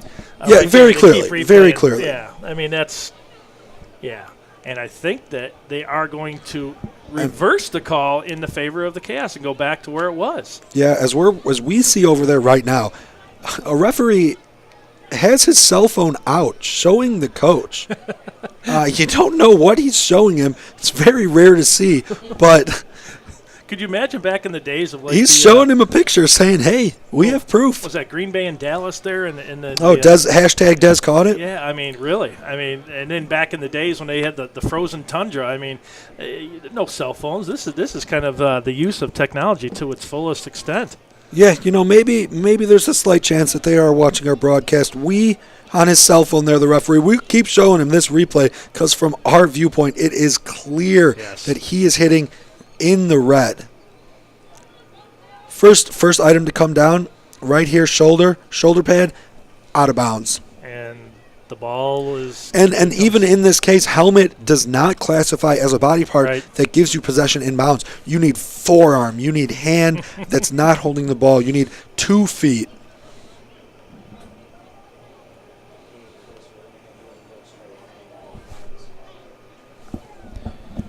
Yep. And we keep showing it to you just so everyone, you know, we want both sides to see what's happening here, and I feel like this kind of replay that we're showing really doesn't leave much to the opinion. And great camera work. Great camera work. It is very clear cut here. But yes, a very, very long delay to make this call. And as you stated, it should be, and it's okay in this aspect because it is a very pivotal call in the game. Absolutely, because if not, it's down at the 2-yard line with 3 seconds left. I mean, it makes all the difference. This, you know, the argument, the fact that the cell phone came into play is kind of one of those things that you'll always remember. But you're right, it was.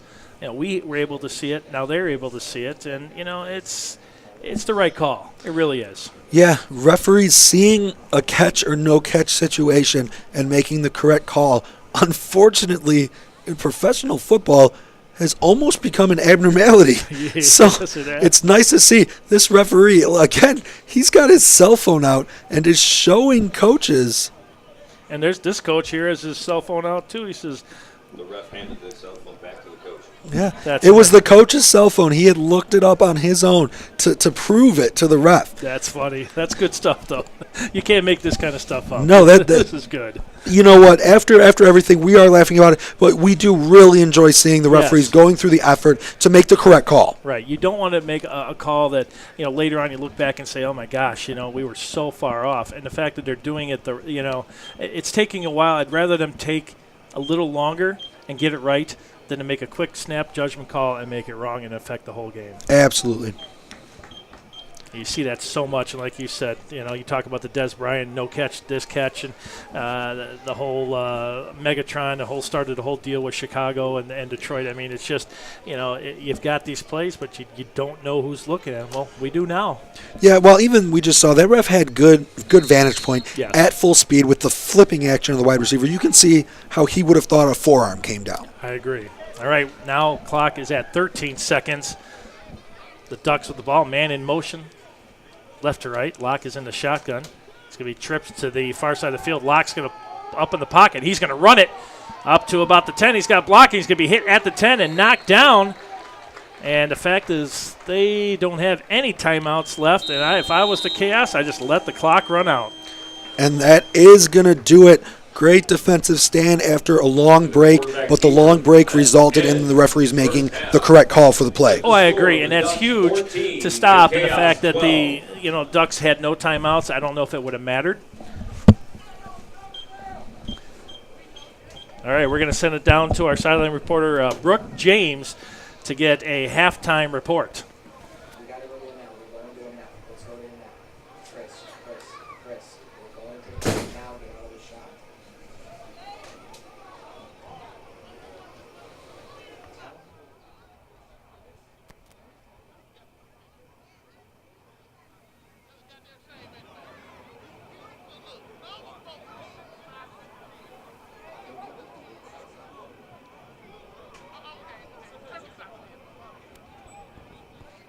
All right, as Brooks James is down on the sideline, we are here at halftime now, and Matt, Yeah, it looks like we have a little bit of technical difficulties happening with the microphone down there of our sideline reporter. Hopefully we'll get that figured out real quick while he does have a player down there that we'd like to talk to during the halftime break real quick here. All right, here comes Brooks James on our sideline reporter. I'm here with Nick Olsen, middle linebacker for the Chaos. How you doing? I'm doing pretty well. I could be doing better, but I'm happy with the effort we're giving this first half. I agree. I see you at the line of scrimmage. You're making a lot of calls, getting it back to your DBs and secondary. Is there anything that they're doing that you're not familiar with? I'm a student of the game. I play with my head up. Shoulders going up is my big weapon. I studied this team a lot of film. Watch their tendencies. They give away a lot with their Omaha calls, always going weak side, so I'm just doing my part to put my teammates in place to make a play. We clean up, make a few tackles, get a few stops. We're winning this game 21-6. There's no reason we should be down right now. Right. Now, I also seen in the second quarter that the running game kind of picked up. Any understanding of what happened with that? CJ Young seemed to play a part in that? CJ Young is our Marshawn Lynch. He just keeps going. I've played against him 2 years prior to coming over to the Chaos, and he's a load to bring down. He'll carry us. Get on his back, follow him. He'll lead you to the promised land. Looks really good in between the tackles. Well, thanks so much. Have a great problem. week. Have a great second half. And Thank you very go much. get 'em. No problem. Thank you.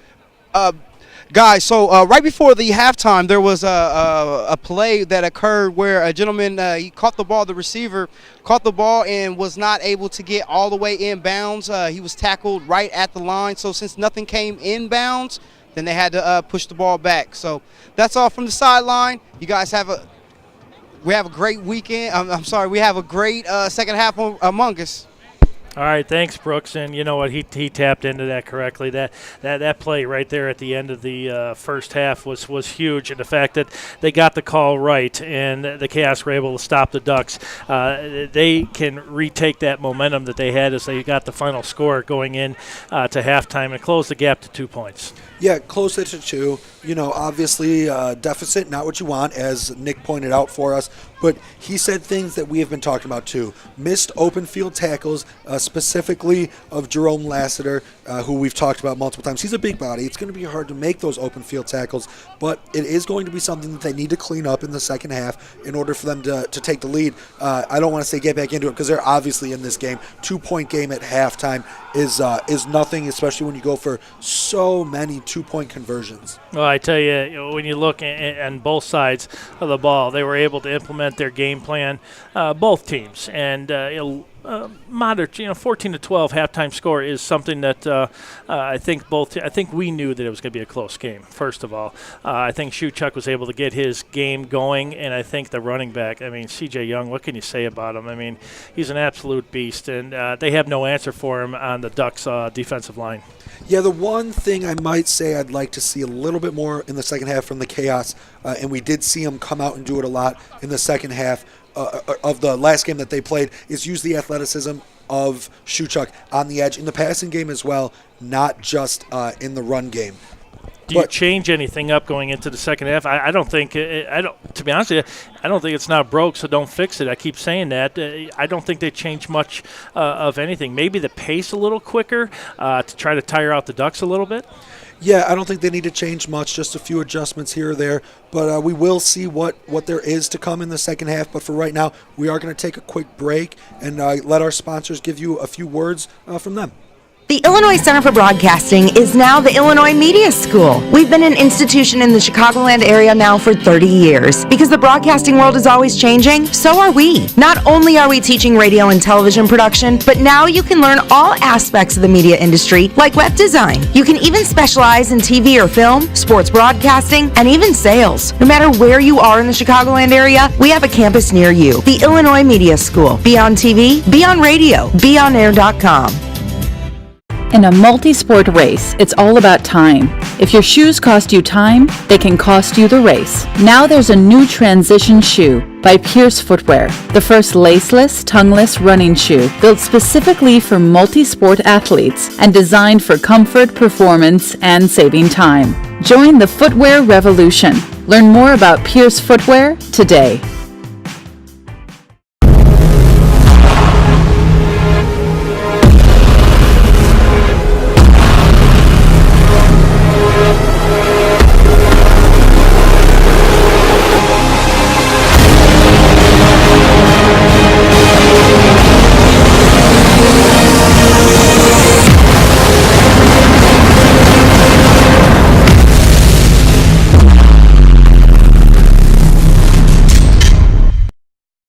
I want to have a job in something I love. I want to have fun and meet new people.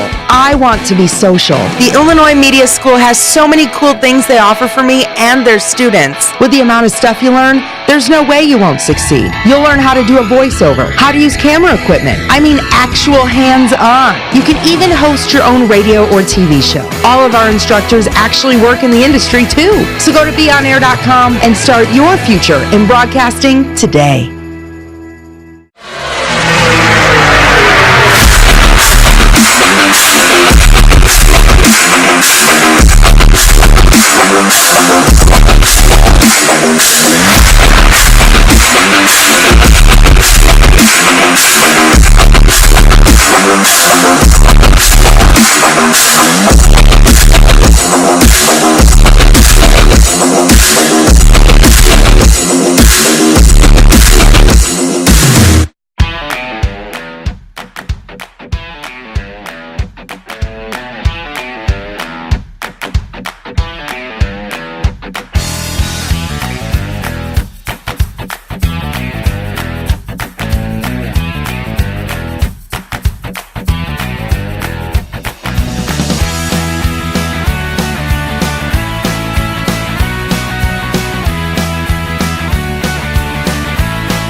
You could have spent your Saturday doing yard work, or cleaning the garage, or vegging out in front of the TV.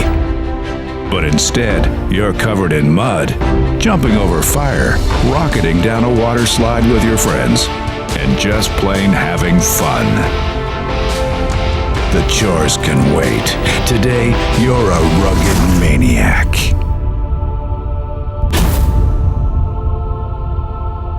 Kids and teens are always on the run.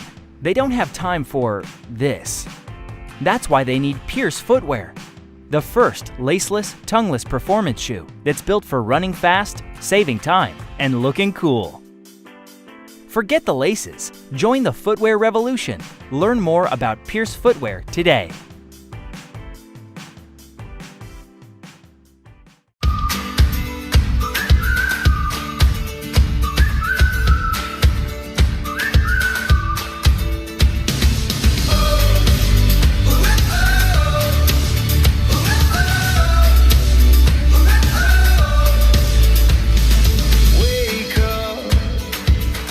Realize your heart is beating so loud.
tener un trabajo en algo que me encante. Quiero divertirme y a la vez conocer muchas personas. El Illinois Media School tiene muchas cosas increíbles que ofrecer, no solo para mí, sino para todos sus estudiantes. Y con todas las cosas que aprendes, no hay manera de no ser exitoso.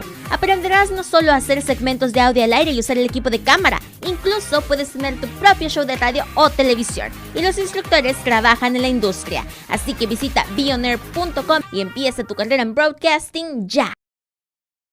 The Illinois Media School and the Chicago Cubs Single-A affiliate in South Bend, Indiana are teaming up.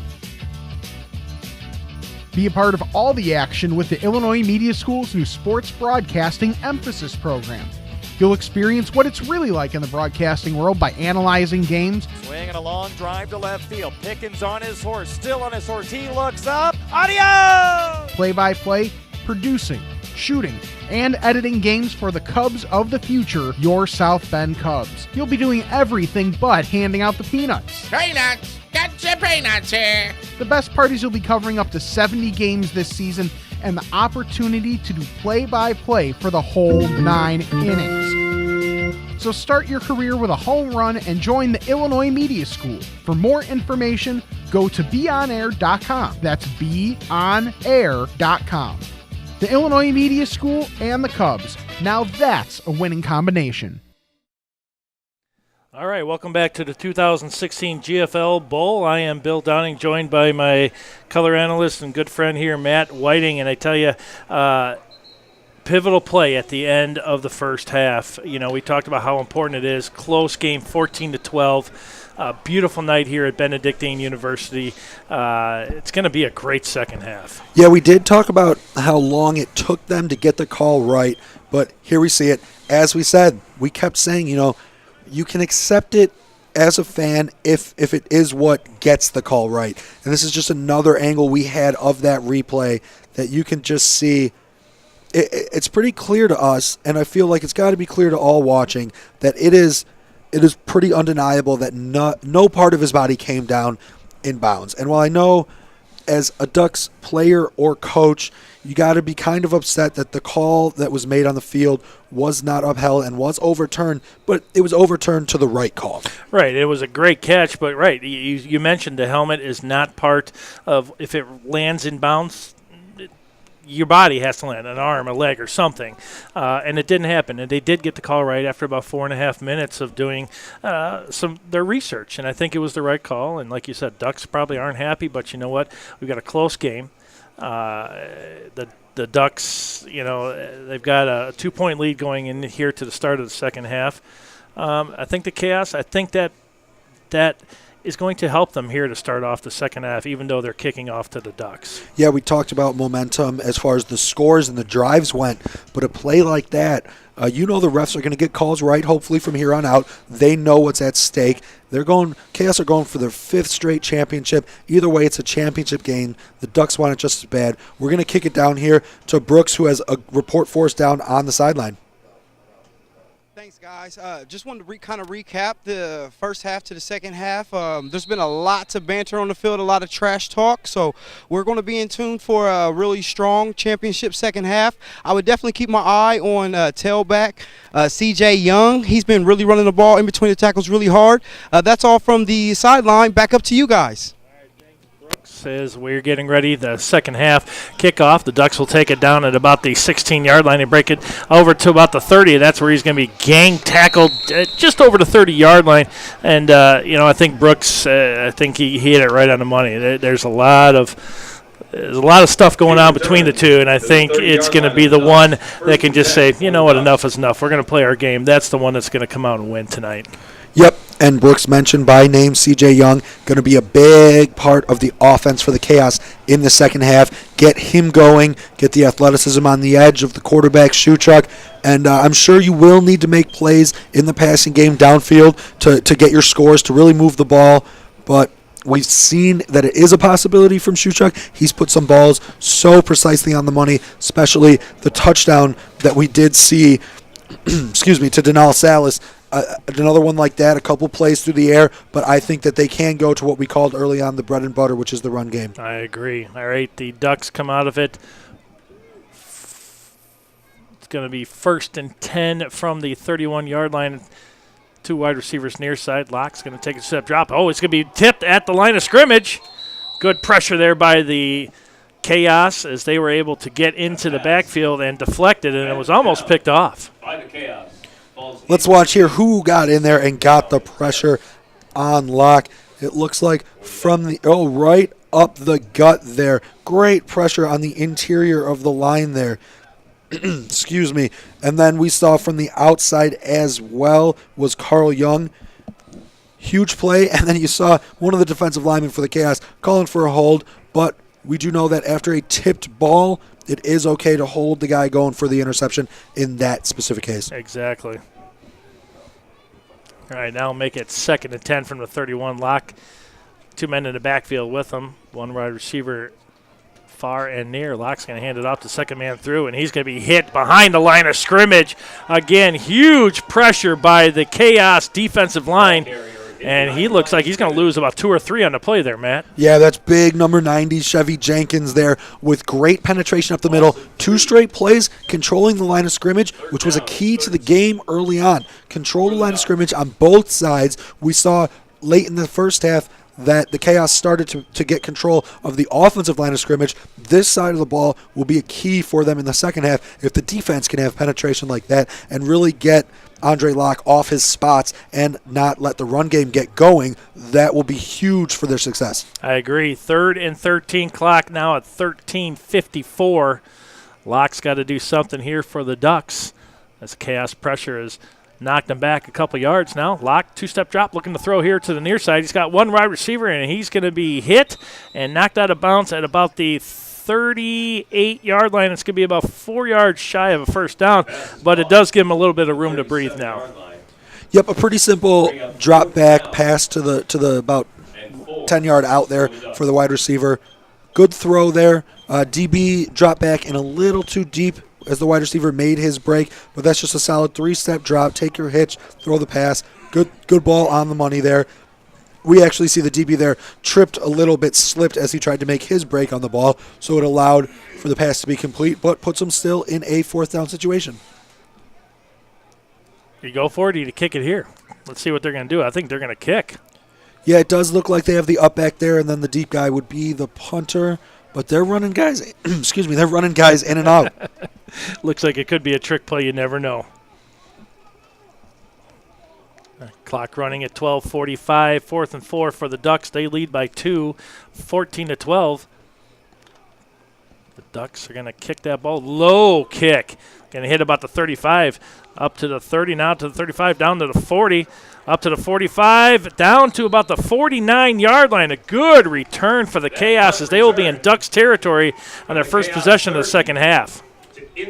Looks like there's a couple players still down. I don't know if it's injury or equipment. It looked like he was trying to get a shoe back on there, so we hope for the best that it's not injury. Yeah, it looks like they're both up and moving. Yeah, there's so some great moves on that. Those hard low line drive kicks from punts are really hard to get down there and cover quick enough to where someone like with the speed of number 21 Quinnell Johnson that we saw there, you hit a hard line drive at him like that, he's got the ball before any gunners can get into his area, right. And he gets to put his eyes up, see where the guys are coming, and really make some moves on them. Right, the whole idea is kick it high enough so that your coverage can get down there and do their job is to contain this guy. But like you said, when you hit it low on the ground, especially on turf, it's just going to skip. It's going to go to the guy a lot quicker, and the Ducks are going to take a timeout. We saw them do this earlier in the first half, and they definitely needed timeouts at the remainder of the first half. Now they're going to be down 1 timeout already at the 12:25 mark.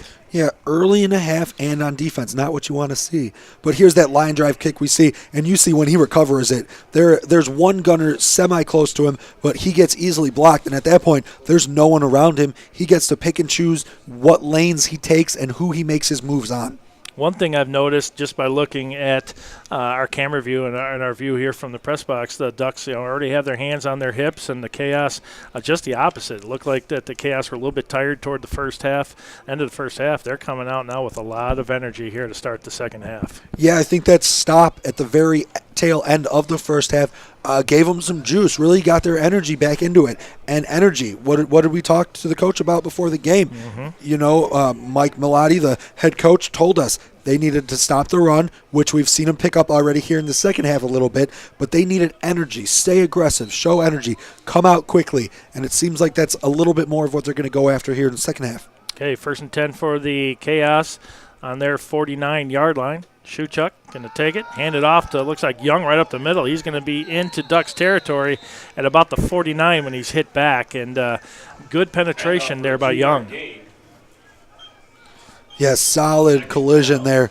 Got a big body at running back coming up the middle there and attacking with speed because you get the ball in the shotgun from the quarterback. You get time to gain some momentum, and then you have really good contact there by a smaller guy, actually. That's Armando Vega, DB linebacker for the Ducks, who met him head-on in the gap and stopped his momentum.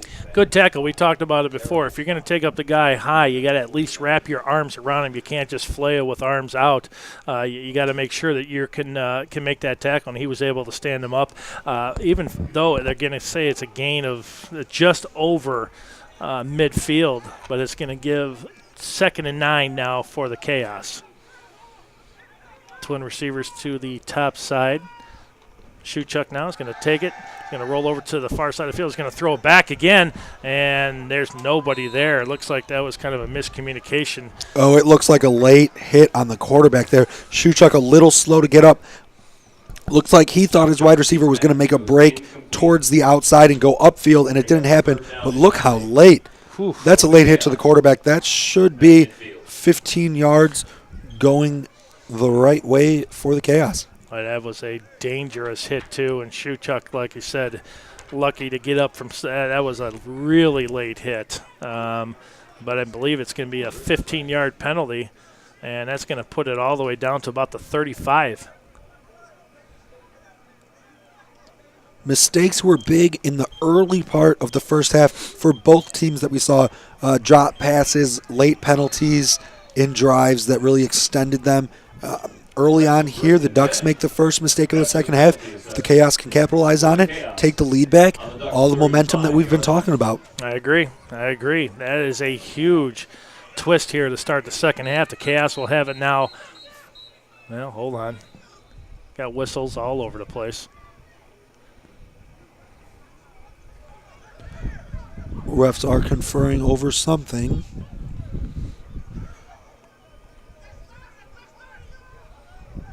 I think the Ducks are arguing the fact that they think that wasn't a 15-yard, but we can see here that was an absolutely late because the ball's already out of the hand. Yeah, I think they're trying to argue that it's a spot of the penalty foul, but it's from the previous spot of the line of scrimmage, not from where the foul occurred. All right, 1st and 10 now from the Ducks 35. Shuchuk going to hand it off to Young. He's going to run it up the middle, keeps his feet moving. It's going to be over the 30-yard line and right at the 30 line. Good run there by Young. Yep, big back, keeping the legs churning, getting looks like to be 6 on 1st down. Let's watch it here. They do always, as we say, this is the previous play. Watch the late hit. Yeah, late hit and high. You go late and high, you're always going to get called on those penalties. Yeah, I mean, you're talking shoulder pads and above. That's something that I know that most leagues are definitely, they frown upon that kind of stuff and usually ends up in the 15-yard penalty. There's no question about it, and that's dangerous too.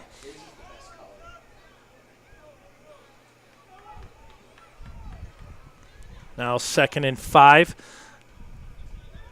Third quarter here. Ducks lead 14-12. Chaos with the ball. 11-12 left here in the third. Man in motion. Shuchuk now is going to hand it off to Young. He's going to run it over to the far side of the field. He cuts back.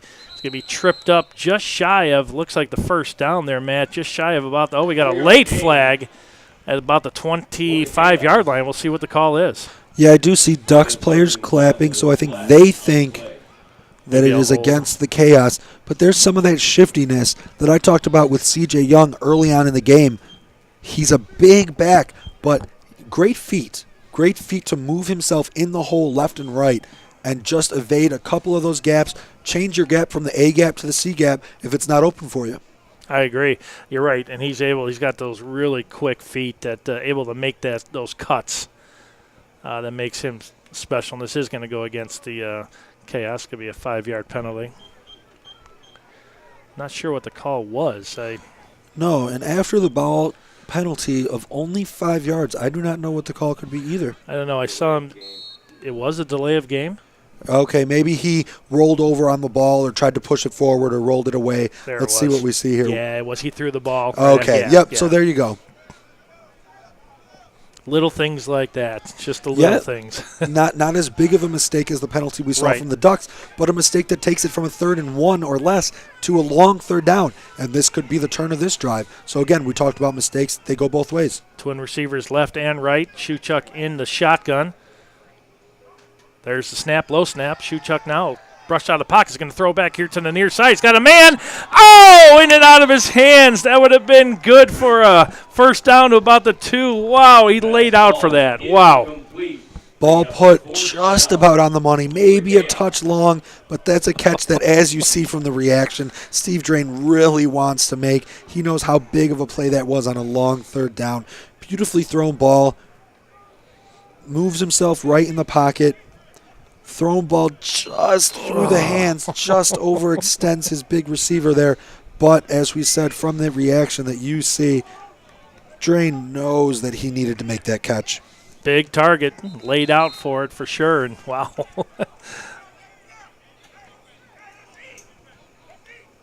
Okay, we'll see what happens here now. We are 4th and 6. Clock at 8:52. Ducks lead 14-12. Chaos now 4th and 6. Shuchuk in the shotgun. Twin receivers top and bottom. 2-step drop. He's going to throw it back over to the far side. Was that good? Nope. Looks like it's going to go incomplete, and it's going to be turned over on downs to the Ducks, but that mistake, that penalty, that little penalty came back to haunt him. He throws it a little wide of his target, quite wide of his target on that curl route. Get to the sticks and turn around. That's what you tell your wide receiver, and you want the timing to be a little bit better from quarterback to wide receiver. Wide receiver made his break, had space there at the first down marker, and the throw was quite off target. Yes. We'll see what the Chaos can do here on defense. Ducks coming up to the ball. 1st and 10 from the 31-yard line. Turnover on downs for the Chaos. Now the Ducks with the ball and the 2-point lead. 8:52 left here in the 3rd. Locke now is going to hand it off right up the middle, and he's going to be tripped up. Almost looked like it was a fumble there, but about 2 yards on the gain. Make it a really, really short gain for the Ducks. 2nd down and 8. Yep, only a gain of 2 yards there. That's what we want to see. What we need to see from the Chaos is that control of the offensive line and the defensive line. They had great time in the pocket the last drive for them on offense, and there they go controlling the defensive line. Twin receivers north and south. Lock, pump fake, throw it over the middle. He's got one man. He's up to about the 47-yard line. Looks like they're running like a no-huddle 2-minute offense here all of a sudden. Yeah, maybe they saw what it did for them before the incomplete pass down by the goal line, the controversial play we saw at the end of the first half. They ran the no-huddle to get themselves down the field, and it did work really well for them. Yeah, you're right. Lock again, keep pushing. In the shotgun, there's the snap. Lock's going to throw it over to the far side of the field. He's got his man up to about the 43-yard line. That's where he's going to be taken out of bounds, but not before another first down for the Ducks as they keep moving the chains. And they're really moving quick now. They're doing no huddles and wide receiver screens, trying to use the speed that they have on offense to really get people out of position. And there's Carl Young coming in with a big hit on the wide receiver at the end of the play. 1st and 10 now from the Chaos 46-yard line. Make it the 44. Locke now is going to throw it. He's almost hit behind the line of scrimmage. He's going to throw it, and it's going to be another first down pass. I thought for sure he was going down, and the Ducks move it again up to about the 31-yard line.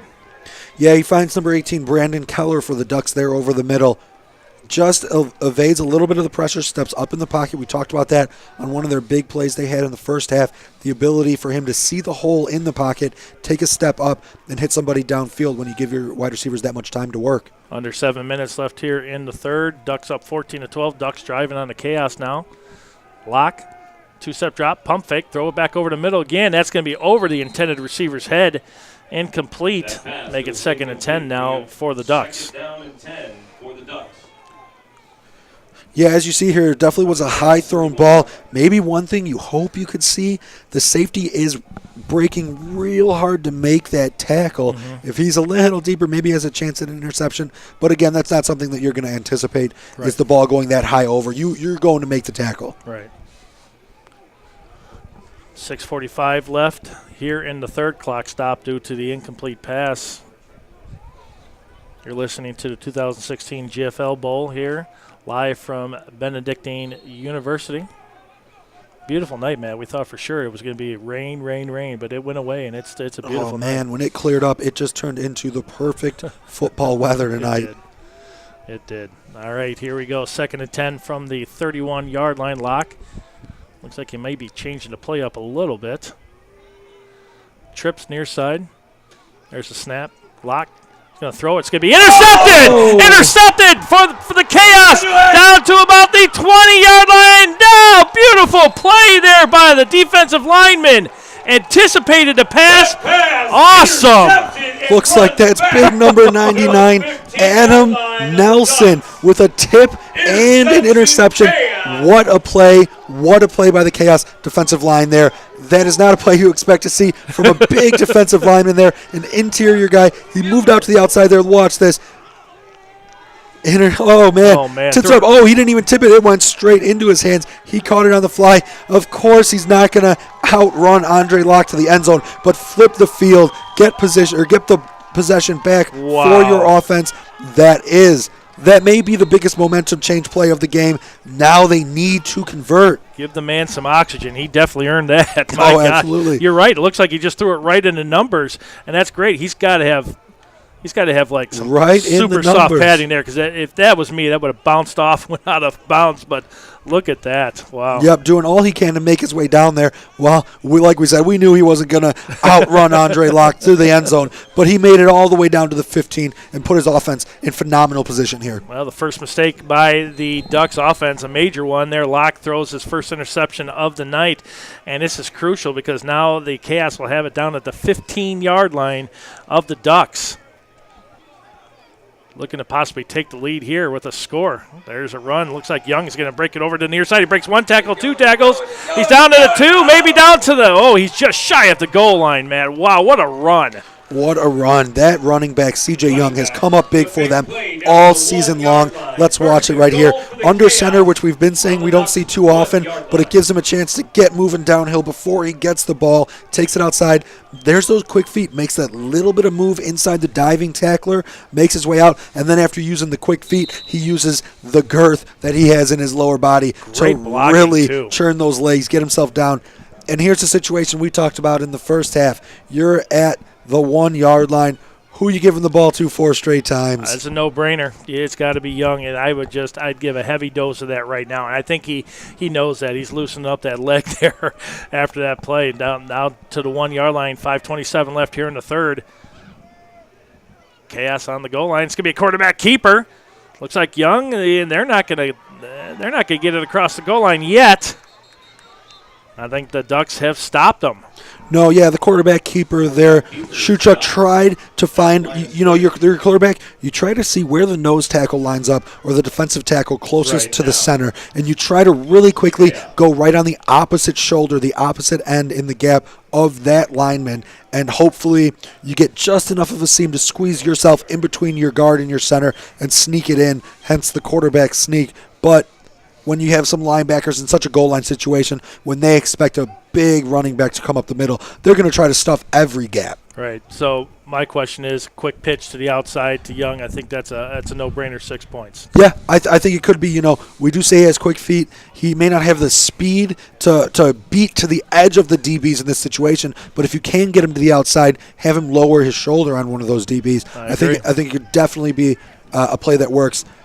And, while they do go under center a few in a row, I really like the way they run the ball out of the shotgun. And here they even go into a pistol formation where you can, like I said, the downhill action of the running back. All right. Shewchuk in the shotgun. Quarterback fake. He's going to run it over to the far side. We got a flag. He's in the end zone for a touchdown, but we'll see if this is going to come back. It's usually in the area of a hold. Yep, again, thrown by the back judge right into the middle of the pile. That's a big mistake, taken back 10 yards here after being at the 2-yard line 2 consecutive plays. As you see it right there in the middle, though, you can clearly see that's a hold on number 91. Yes. Again, we thought for sure it was going to be a heavy dose of Young there, and it's been Shewchuk now the last Yeah, few you plays. called the outside, and they did use the bootleg to get to the outside, and it worked outside of the hold. And it's hard to say, but you'd think that looking at number 91, he's definitely a plug in the middle of that defensive line. But with someone like Shewchuk rolling to the edge, is it someone that you really need to worry about holding up from going on his way to the edge? I agree, and I don't think that any penalty is really necessary. But I mean, there's a penalty on every play in football, as we know. Playing it before, that it's just a matter of getting caught. And you're right. I think he had the edge, and we'll see what they do here. Now it's going to be 2nd and 12 now. Shewchuk's going to hand it off to C.J. Young, and he's going to be hit behind the line of scrimmage, and he's going to go down at the 15-yard line. And that penalty is just weighing huge right now, Matt. Yeah, it might loom large. That's Armando Vega. We called his name earlier when he stuffed the middle on C.J. Young when there was that big impact, the big hit he had right in the gap. This time, he comes from the edge and just shoots his way through, finds where he wants to go, shoots his way through. There's that hold again that we were talking about. With Shewchuk going to the edge, I just don't think number 91 is someone that you really need to hold in that situation. 3rd and 14, 3rd and goal, basically. Yep. Clock now at 3 minutes left here in the third. This is crucial. I mean, you want to have the lead going into the fourth here, and the Chaos see what they can do after that big holding call that sets them back 10 yards. Yeah, the way the defenses have been playing, do you give your kicker a chance if you miss this first down? I don't know. With the wind, it's picked up a little bit. Shewchuk now, 3-step, 4-step drop, rushed out of the pocket. He's going to be almost tripped up. He's still on his feet at the 20. He's looking to throw. He's going to throw it in the end zone. Did they pick it off? Incomplete. Wow. It looked like it went off the DB's hands, and as you can see, he's all the way on the track because he knows he should have made a play on it. Wow. So off his hands, and I think it may have even went off a receiver's hands after the DB had a chance at it. We see here a real clean opportunity for the DB, and then the receiver gets a look at the deflection too. Right. Neither of them able to make the play. And here's what I'm talking about. It would be a long field goal here. You're looking at about a 31-yard attempt from the spot that they are at, which as we've talked about, without having much trust in even the play or the point after Right. attempt, it's hard to try to make your points through a 31-yard field goal here. Yeah, Duck special teams so far, field goals tonight or extra point attempts, 2 for 2, 0 for 1 for the Chaos, and that's going to pressure them. They're going to have to go for it here. 4th and 14 now, clock at 2:30. This is a big play here. Ball is on the 14-yard line of the Ducks. Shewchuk now. 3-step, 4-step drop. Going to throw it here to the near side. Oh, that's got to be. Oh, that didn't look like pass interference, but it's going to be turned over on downs. Yeah, that's one that could have went either way. Donnell Salas is definitely looking for the call there. Definitely went through his body a little early, but the refs don't want to make a crucial call that's going to change the game this early, I guess. Oh, my gosh. You can see we follow the ball, and before the ball even gets over to where we're looking, there's already contact being made. Yeah, he was over his back. Oh, my gosh. Yep. It looks like we do say that the DBs do have a right to make a play on the ball, but they do not have the right to make their play through the wide receiver. Correct. And that definitely was a blown call. We'll see what happens here with 2:30 left here in the third. The Ducks get the ball back. It's up by 2, 14-12. The penalty definitely loomed large against the Chaos there as they turn it over on downs. We'll see what Locke can do now. Yep, minimize the mistakes. That's the key now. High snap, can hand it off to the first rusher through the line, and he's going to be hit and dropped at about the 21-yard line. Oh, we have a Chaos player coming off the field, holding his shoulder. Oh boy, that could be huge. Yeah, it looked like Christian Grantham, who's been a big part of the deep secondary there, playing safety, and he is down in some pain on the sideline. You see him running off there, holding his arm in place. We have another player down too, number 1. It looks like, is that number 7? No, that's Carl Young. That would be another big injury. He went out in last week's game. He went out, walked off wobbly for probably about a drive or two with a lower leg injury, which it looks like he is limping right now. Maybe it's the same thing coming back, but he did come back in that game later on, a few drives later, to make some very crucial plays. So we'll see. He's walking off on his own power. He got helped off last week, so this is a little bit of a better sign in that case, but we'll see what kind of impact he's able to have as he comes back later.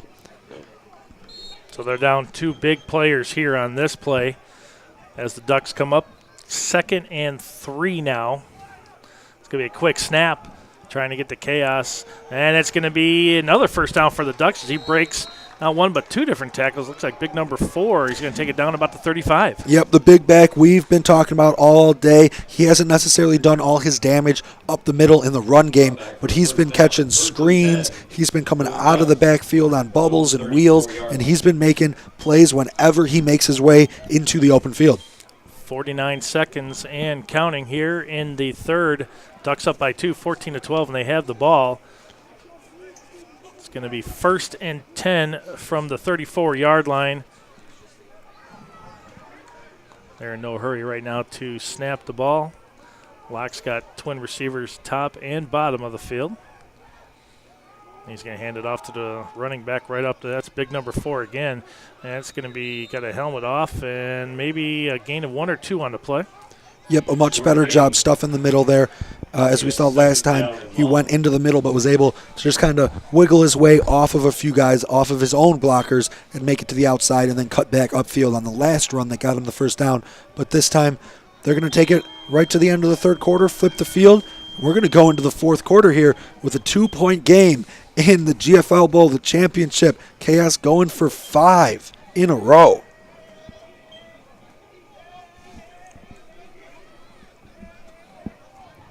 As Matt was saying, they're going for 5, and you take a look at our sponsors here on the screen. We couldn't do this game. It wasn't possible without the sponsors, for sure. Yeah, and I'd like to talk about one specific sponsor. We'll see him up here, Rugged Maniac. It's time to get rugged. Make sure to use the promo code CHAOS to get $10 off your next Rugged Maniac purchase. This is it, though, Bill. 15 minutes. This is what every team wishes they could be, is the final 15 minutes. Very close game. I mean, we've had a lot of penalties that have gone against that have really cost us. We just mentioned the Chaos here down here. They were down at the 1 or 2, I believe, and that holding call took them out of range. And we're gonna go down. Right now to Brooks. He's got a little bit forced down there on the sideline. Well, coming out of the halftime, it seemed like the Chaos was a little flat. Then they was able to convert or make a turnover. They had an interception. Wasn't able to come away with points. I was under the impression that CJ would have been able to get it in, but unfortunately he was not. So we're down to the fourth quarter, and it is 12-14, and it's looking like we're in for a big time fourth quarter championship game. Thank you. Back up to you guys. All right, thanks, Brooks. And I tell you, coming out of changing ends there for the quarter going into the fourth, we have a penalty flag that flew, and Locke decided he wanted to just air it out. And good defense here by the Chaos to prevent that free play, but it looks like it's going to be offsides on the Chaos. And on that defense there, we saw Christian Grantham back in the game. He was the one that we saw come off holding his arm on the previous in the previous plays. And he was back out there making the play deep in the middle of the field. Like we said, he's been roaming back there all day, so that's a good thing to see. He's back on the field, and if we look in the linebacking core, we can also see that Carl Young has made his way back out onto the field as well. All right, the big keys back in on defense for the Chaos. 2nd and 4 now from the 39-yard line. Man in motion. Locke is in the shotgun. Twin receivers up top, now also on the near side. There's a snap, low snap. Locke's going to take it. He's going to throw it, air it out over the middle. And, in and out of the hands. Good anticipation there. Was that big number, was that 7? That looked like that was Mike Valenti back there playing the other safety position. Big number 2. Yeah. Yep, saw him make some plays last week. It looks like it gets tipped right before. That's always a hard play to make when the ball's tipped right before you're about to catch it, because it's not enough time to make your adjustment to a tipped ball. It looks like they made a little bit of adjustment on defense. In the first half, it seemed like the backs and the safeties were a little bit farther apart. Now it seems like that they're a little bit closer, playing a tighter zone. Yeah, which is where we saw most of the damage done. We saw a lot of nice throws made threading the needle over the middle by Andre Locke in the first half, but now with the safeties pinching in, it seems to be taking away those looks. 3rd and 4 now. Locke is going to hand it off to the running back. He's going to be hit right at the line, and I think that's little to no gain right at the 40-yard line. It's going to set up a 4th and 4. Good stop by the defensive line of the Chaos. Yeah, it looks like wholesale changes coming out for the offense, which tends to make me believe that they are going to punt it away here, and we do see Chaos men dropping back. There you see the defensive line just making it impossible to find a gap in their line. I tell you, this is whoever's going to make the biggest mistake here is the one that's going to end up losing 14-12. It seems like they're playing very tight both offensively and defensively. Yep, and here they are in that punt formation we were talking about. So let's see what kind of field position the Chaos can come away with. Let's see if the Chaos pressure. They're going to sit back. He's going to shank it over to the far side of the field, and it's going to go out, and it's going to be good for the Chaos right around the 37 maybe? 35-yard line is where they're going to say it went out. Well, he shanked that too, and that's good for the Chaos. Now they need to move the ball and get back to what they were doing toward the end of the second half. Yeah, second quarter. They've been moving it, and then it's little penalties here and there. The hold at the goal line here, the drive before was that little roll, that delay of game when he flicked the ball forward. That one stalled out that drive. They went forward on 4th and couldn't convert. This last one was a holding call on the goal line, stalled out the drive because they couldn't convert. Those are huge mistakes that if they can't correct and just have a solid drive, a sound drive, making smart plays, not making those mistakes, and then extend it downfield and get some points out of it, because we've seen that they're obviously not confident in kicking a field goal to take the lead, but their defense is making the stops. All right, Shuchuk now back in. Looks like twin receivers to the far side of the field in the shotgun. There's a snap. Looks like he's going to hand it off to the receiver. I don't think that's Young, is it? And no. It's going to be a gain of 5 on the play. I think they're going to have to give Young a breather there.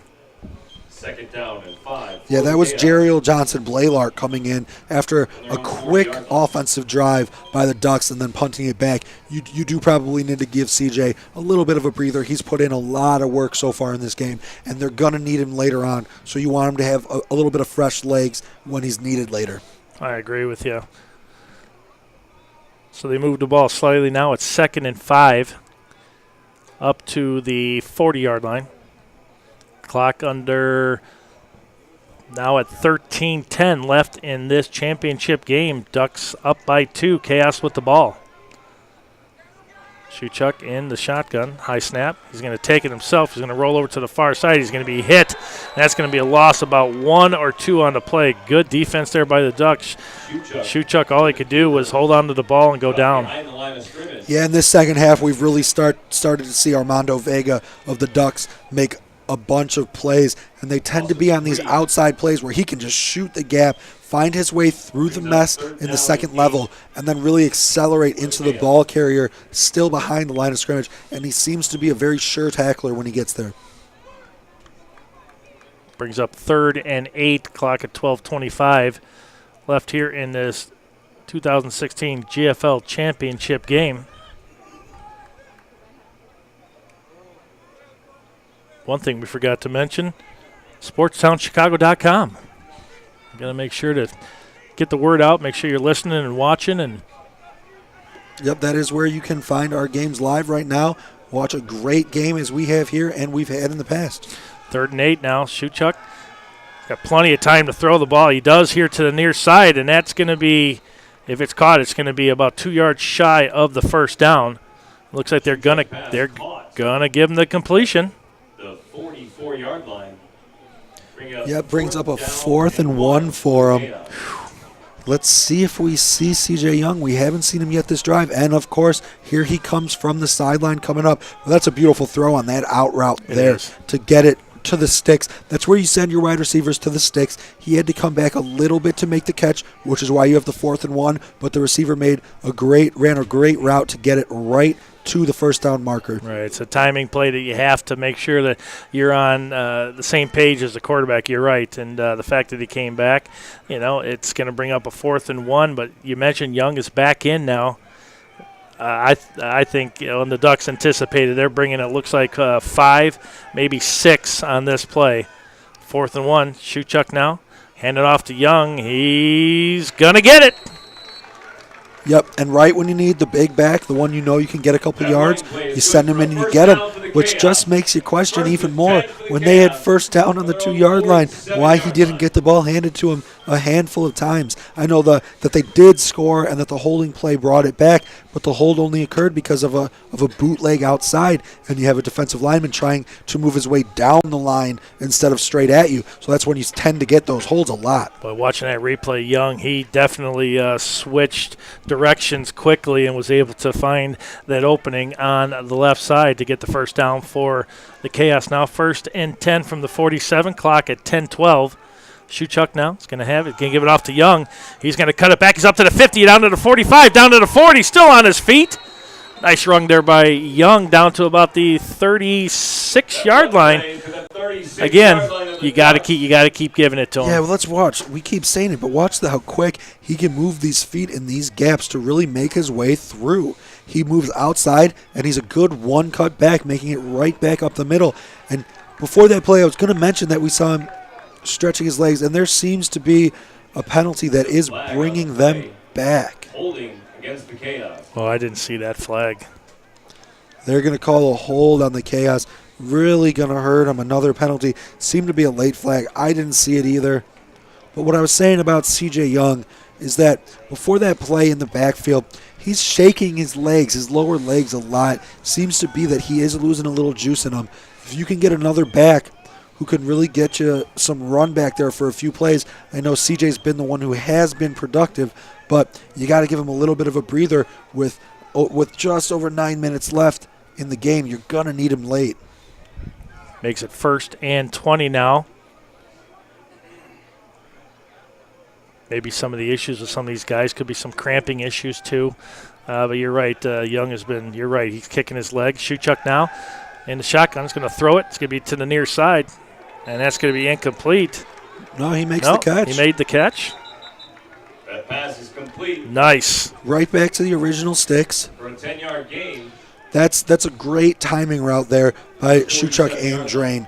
Drain, big-bodied tight end Steve Drain, actually played some Division I ball himself at Missouri, the University of Missouri, before coming here.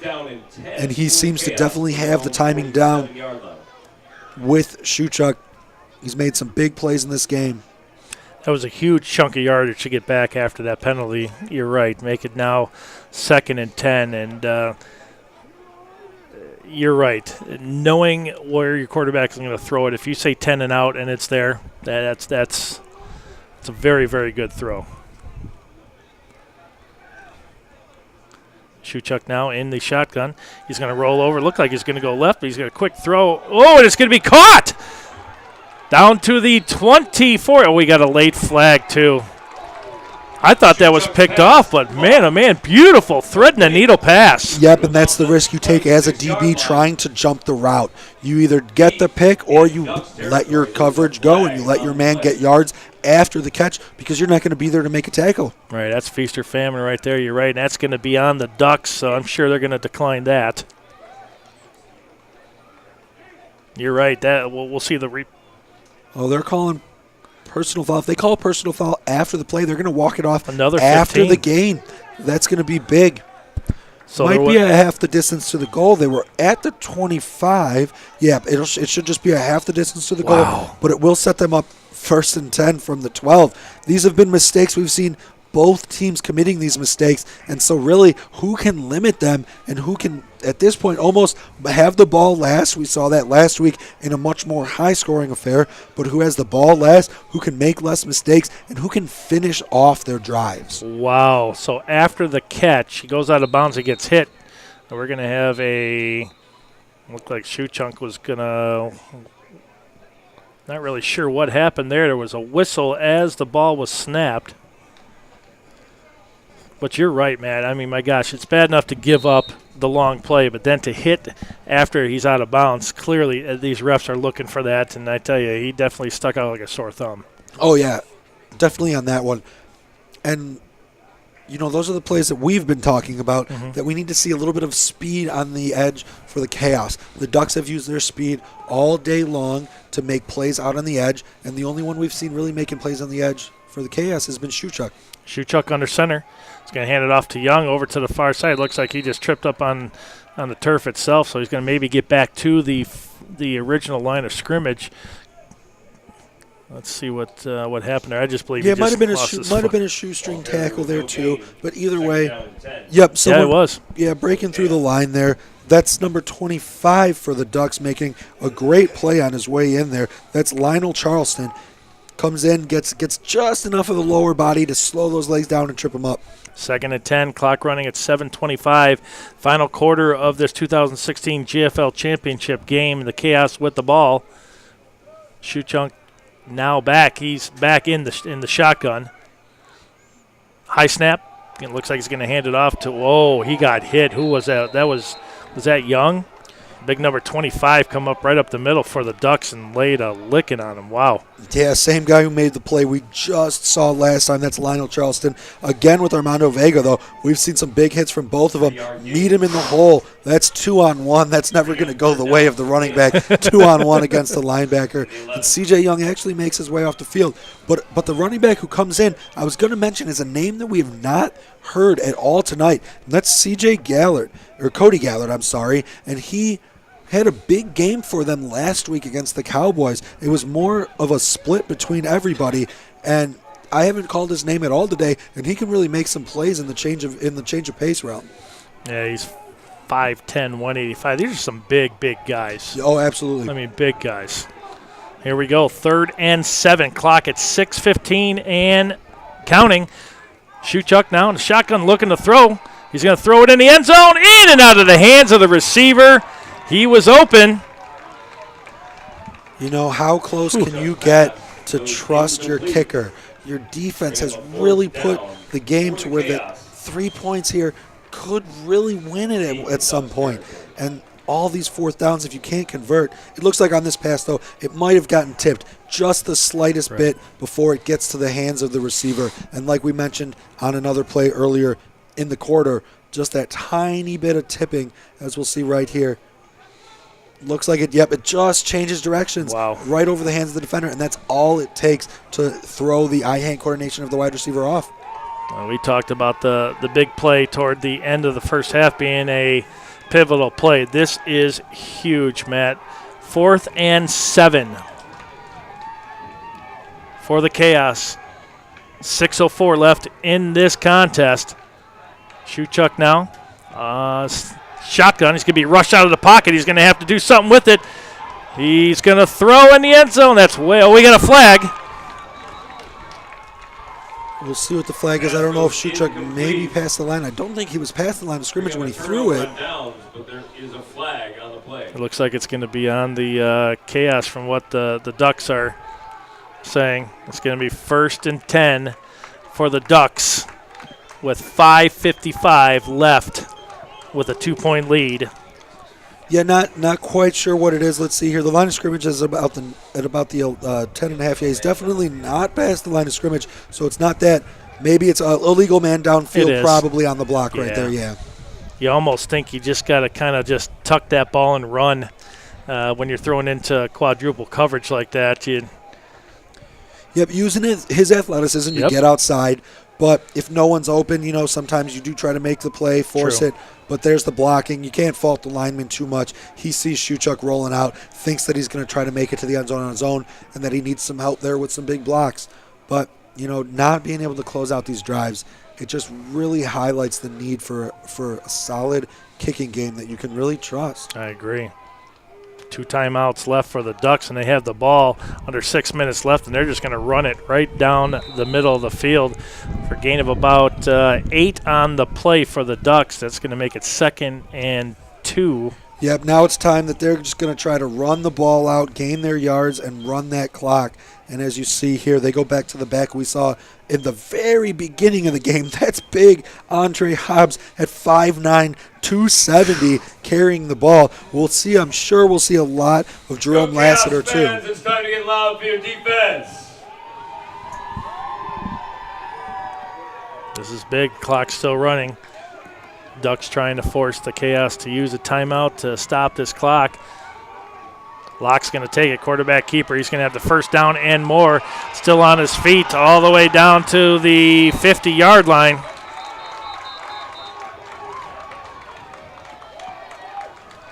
Yep, the athleticism we saw really on display really early in the game. You haven't seen him take off much since, but in these situations when they don't want to put the ball in the air. We do have a flag on the play.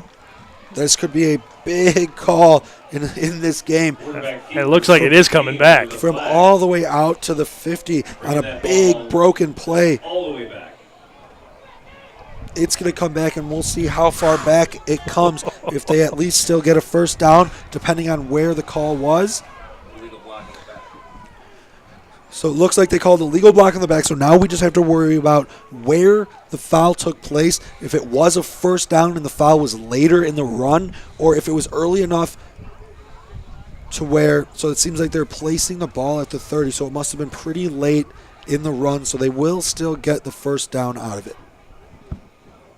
So they're going to move the chains. There they go. Clock running at 3:53 left in this contest.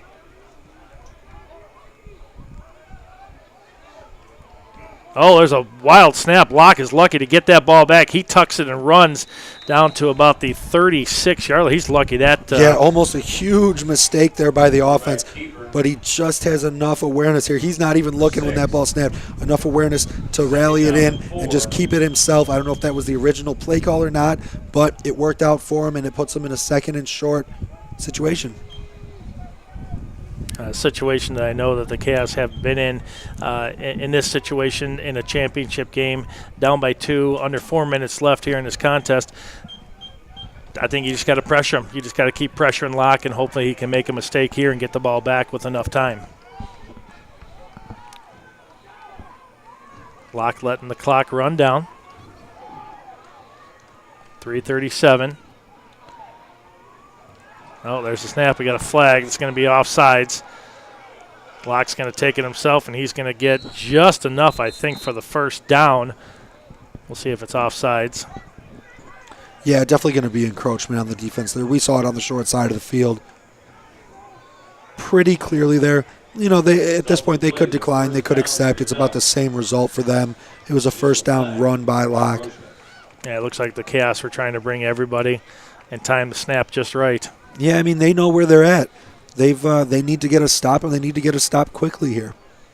The thing that they do have on their side right now is still 3 timeouts.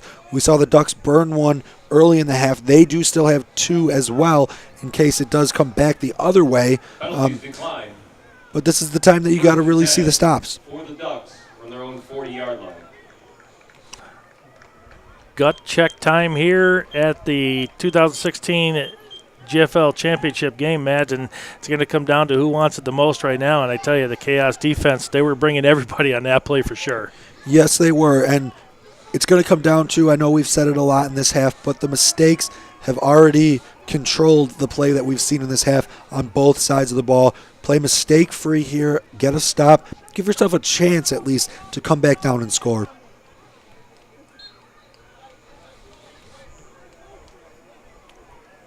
Clock at 3:26. Make it 1st and 10 for the Ducks. They're up by 2.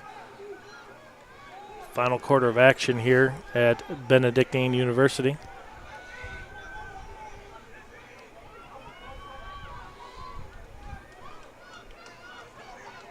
one receiver's near side.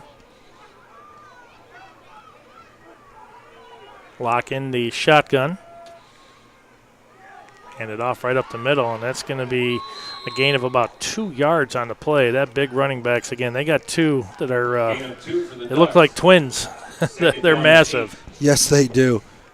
Both of them pretty much guaranteed to get a few because even the contact made at the line of scrimmage, they are rarely falling backwards. Down to 3 minutes left here in this contest. 2nd and 8. Ducks with the ball in the 2-point lead. While committing so many people to this to stop the run game in the middle, you do have to watch out for the sweep that killed them earlier on the long run that was called back, but still got on the first down by Andre Locke. All right, Locke in the shotgun, as he's been most of the night. Quarterback keeper. He's going to be hit behind the line. He's going to throw it. That's dangerous, and it goes out of bounds, and it stops the clock. It actually benefits the chaos there. Yeah, that is an interesting call. I think as the Ducks, you probably wish that he just keeps it, and even if he's stopped at the line or just gets 1 or 2, it's going to work out better for you. As you see here, they're running an option of sorts. They're looking for – there's the first option. This is a triple option, actually. He has the option to throw it back to this receiver as well, and he does throw it forward at least so that the possession stays right where it is from the last line of scrimmage. If he would have thrown it backwards, they could have actually moved backwards and still stopped the clock. So he did make one decision that you could question by throwing it, but at least he didn't throw it backwards. 3rd and 8 now, clock at 2:27. You're right. You're right. Lock now. Chaos with all their timeouts, 3 left. Ducks will run it right up the middle, and he's going to be up to about the 45, 46-yard line, and I think the Chaos are going to take a timeout here. Yep, take a timeout, and I would bet that this is a punting situation for the Ducks. They're going to try to get it back to the Chaos deep in their own territory if they do give it back. Well, it's going to come down to what could be the final play of the game here with 2:20 left. We still have a smart call by the staff of the Chaos. Call the timeout. They have the 2-minute warning coming up. So basically they have 3 timeouts on top of this. Time shouldn't be too much of an issue for them on this drive. It's really going to come down to the mistakes. They've had opportunities to have at least 2 to 3, probably 3 scoring drives in this half, all of which were halted by penalties. All right. When you got the ball in the red zone, you got to score. We'll see what they can do here. They are going to punt. The Ducks are. Looks like the Chaos aren't convinced that it's going to be a punt. They do have 2 guys back now. Looks like it's going to be just a pooch kick is what it is. Far side of the field. And that's going to roll, and it's going to be taken at the 20. All the way up down to the 30 now. 35 down to the 40. Nice return by the Chaos. Wow.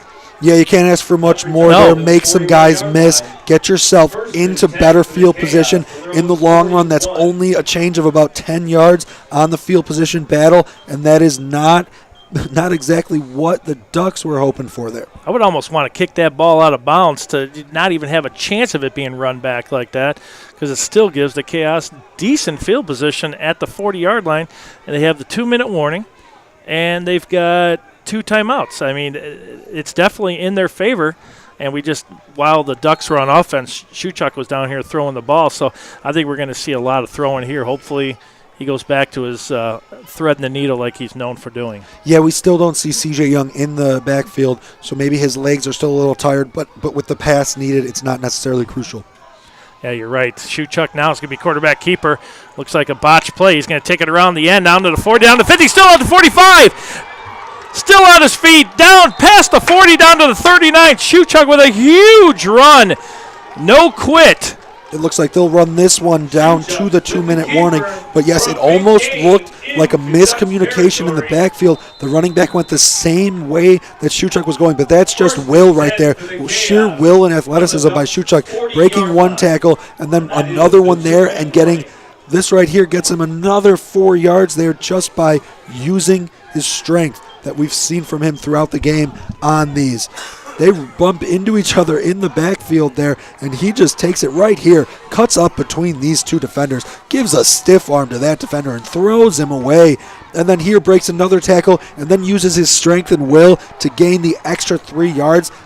Every yard counts for them right now in this scenario with 2 minutes left, down by 2 in the championship game.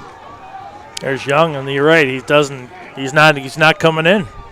It must be the legs, like you were saying, but still, they got to find a way to dig deep. There were 2 minutes left in this championship game. They're moving the ball. Yep, again, offset of Shuchuk will be Jeriel Johnson-Blaylark. All right, 2 minutes left here in this 2016 GFL championship game. Ducks with a 2-point lead, 14-12, but the Chaos with the ball at the Ducks 40. Shuchuk now. He's going to hand it off to his running back. It's going to be hit and keeps his feet moving for a gain of give him about 3 on that play. Good run. It's not Young, but it's the guy you just talked about. Yeah, yards, get yards. 3 yards on first down, 4 yards on first down. It's what you want. It's what you need. You're at this point, you're not too worried about time. You got 2 left, 2 timeouts left, and you really, if you do get into the end zone, you don't want to give too much time left. So I say they'll start worrying about those timeouts under a minute, I'd say. I agree. Not completely sold on the place kicking. Shuchuk now is going to take it. He's going to hand it off to the man in the middle. He's going to be hit by 3 different Ducks. You're going to have to take time out. Was that Young? Was he back in? Yeah, I do think we saw Young back in the game there, and it might just be a little bit of he doesn't quite have, the legs get tired. They're harder to pick up and put back down, and that's the quick feet we've been talking about. But if they're really tired or if he's been cramping at all, those quick feet are just going to slow down, and that being one of his biggest assets, that's going to be a big hindrance to his game. Yeah, good call there, Matt. This is what a championship game. Close game is what you want to see. A lot of mistakes on both sides of the ball. The Chaos, they have a chance, but again, we talked about the special teams. Do you want to put your season on the foot of a guy who's kicked 1 just tonight and hasn't made it, the extra point, or do you send him in there and say, listen, hey, that's what you do. Get out there and do it. What do you do? This is it. Yeah, that's really tough because if you do now, you're going to second-guess yourself as to why didn't we give him the 3 or 4 other opportunities that he could have had to take the lead earlier on in the game.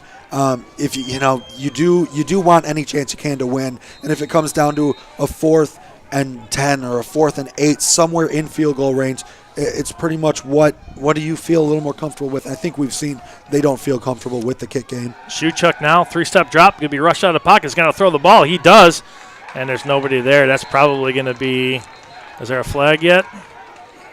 There was nobody near. They're trying to get a Pass goes incomplete. grounding, and there it is. And there's a flag on the play.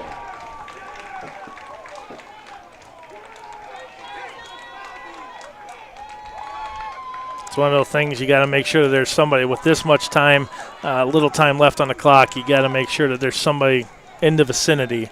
Yeah, there was nobody there. Yep, we had seen some real good pockets for Shuchuk in previous drives. You don't know if it's a little bit of fatigue, such a well-fought game late in the game. The offensive line let a couple guys through there, which really didn't give Shuchuk the time he needed to let his wide receivers get downfield. Right. Well, we were talking about this before the game. You got the Chaos who have 4-time back-to-back champions. You've got the Ducks looking to try to upend David and Goliath story here, and it's going to come down to the Chaos. 3rd and 7, 58 seconds left here after the that was before the penalty here, so with the loss of down, since they don't get to replay the down here, it's going to be a long 4th down for them. Now this is the big play of the game. We talked about it at the end of the first half. The no catch that was finally reversed to benefit the Chaos. It comes down to 4th and 7 here. 58 seconds left here in this contest. Make it 4th and 19. That's a long way. Let's see what he's going to have time to give his wide receivers a chance to get downfield here.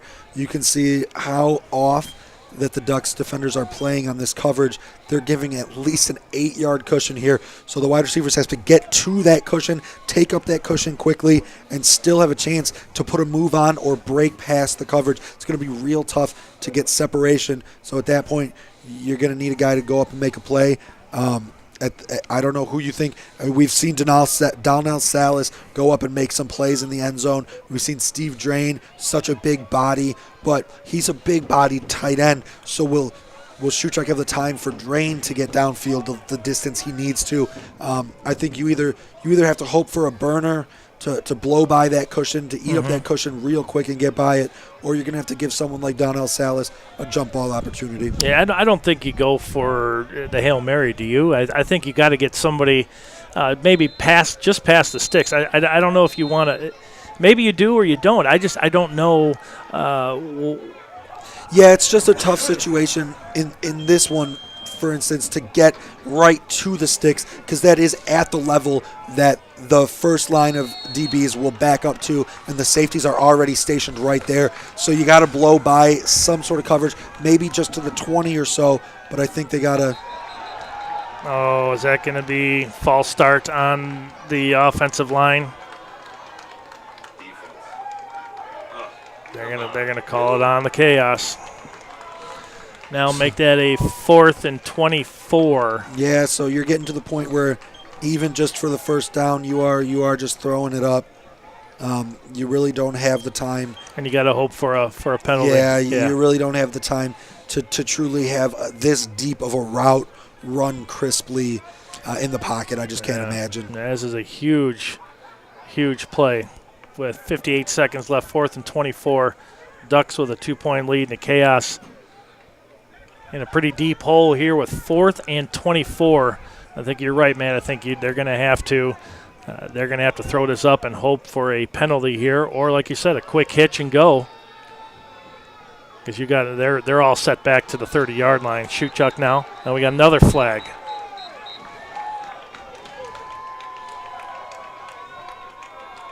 False start again, another 5. Yeah, we've talked about mistakes ad nauseum here throughout the second half. It's what's really come to the Chaos's detriment in trying to get this game and get their 5th straight championship. They've had some silly penalties at the goal line, maybe some decisions of not giving it to CJ Young, but the holding penalty, the delay of game penalty, and then another hold on the following drive. 3 consecutive drives in the red zone, all stalled out by penalties. Right. I think you rushed like the coach has. I think you rushed 3. Everybody's set back between the 50 and the 30. Don't let anything behind you. We'll see what the Chaos do here. Looks like they're going to throw 1, 2, 3, 4 wideouts. Shuchuk now. He's going to have to throw the ball. He's going to be rushed out of the pocket. He's going to run back. Nice block back, and Shuchuk throws it up. Is it caught? They're calling it incomplete. They're saying incomplete. We got flags flying everywhere. Yeah, it's going to be an excessive celebration. But it's still the interception is going to count. Unsportsmanlike conduct. Yep. But yeah, the interception will still stand, I'm sure, and then it'll go from there. Let's see on this replay if we have any type of look as to whether or not someone came down with it. It's going to be a tough one to get a clear look at. If someone can come down cleanly with this ball, we don't quite have a zoomed-in shot. Well, we may see the ball on the ground there, actually. Yep, you're right. I do think we see the ball drop. I think the refs did make the right call in live speed this time. You had to give him a chance, and he did get up and give him a chance. But right here, let's see as we slow it down. Right there through the hands, just a little bit of a hop. I think the ball does bounce there. And I do think that the refs did make the right call, although it is not the call that you hope for as a Chaos fan. It looks like, and that's going to be on the Chaos. I think that was on number 11. I think he said something I probably shouldn't have said. That's going to be on Grantham.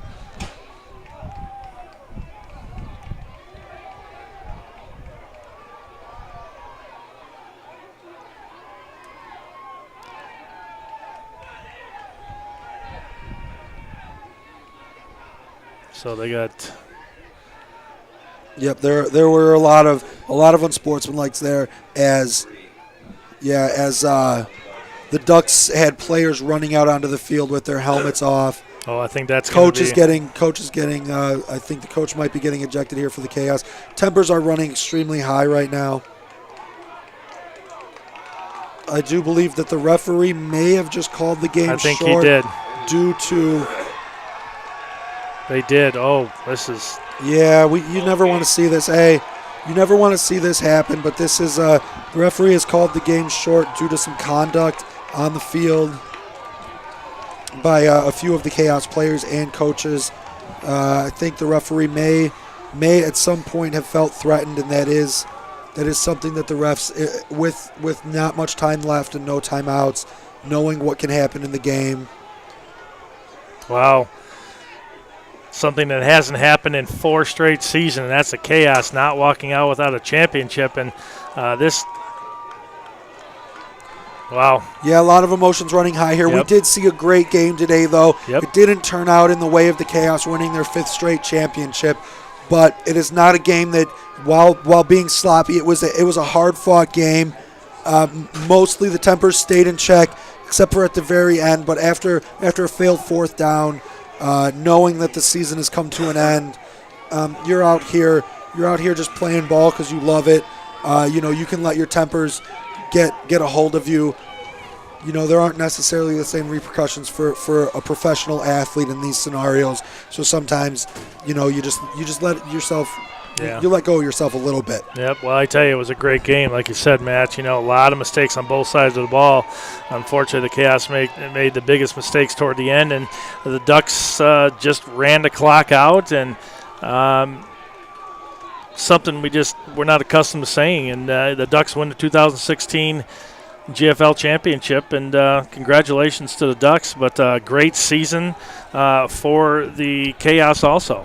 Yeah, I would have to say, if you talk about the Ducks, you would have to give the player of the game to Jerome Lassiter. He was that big number 4 that we kept seeing make plays throughout the game, through the run game, through the screen game, and just in the pass game with bubbles and everything. And there are a lot of emotions right now for both teams. You see the elation of the Ducks on the field and just the pain of losing when going for your 5th straight, but you cannot say anything negative about the run that the Chaos have been on these last handful of years. Yeah, you're right. 2012, 13, 14, 15, and to be in the championship game, it just shows what kind of franchise this is. They're winners top to bottom, and unfortunately, the Ducks win by 2 tonight. But still, like you said, what a run! And they're going to build, they're going to rebuild, they're going to get back into this thing next year, and they're going to be right back here in the championship game.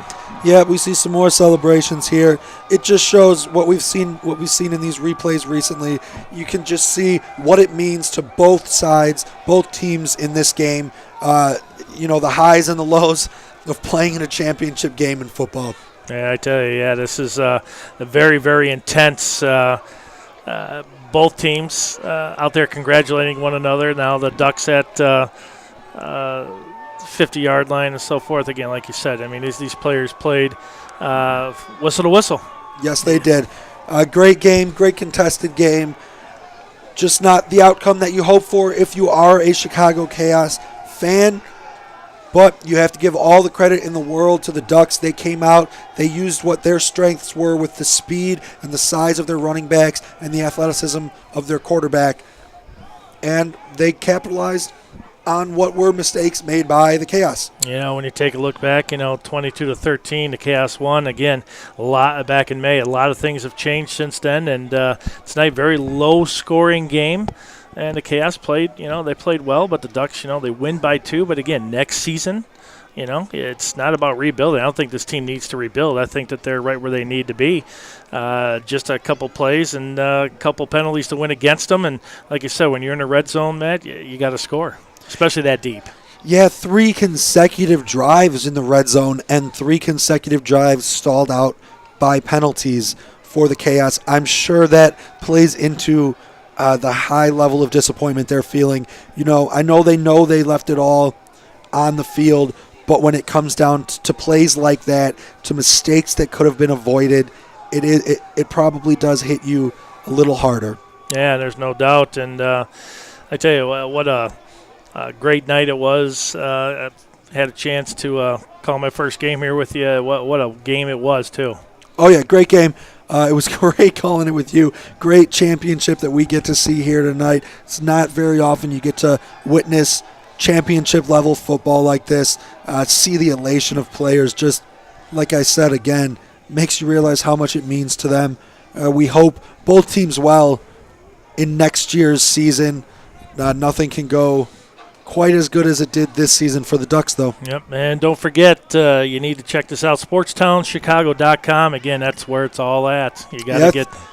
Thanks for calling the game with me today, sir. That was fun, man, and well, what a great night. Even though the Chaos did not win, the Ducks win 14-12, and as your final here, the 2016 GFL Championship game. Yeah, we might. I think we'll have a quick wrap-up for you, but we are going to take a break here, let you see some more of the celebration when we come back. Is now the Illinois Media School. We've been an institution in the Chicagoland area now for 30 years. Because the broadcasting world is always changing, so are we. Not only are we teaching radio and television production, but now you can learn all aspects of the media industry, like web design. You can even specialize in TV or film, sports broadcasting, and even sales. No matter where you are in the Chicagoland area, we have a campus near you. The Illinois Media School. Be on TV, be on radio, beonair.com.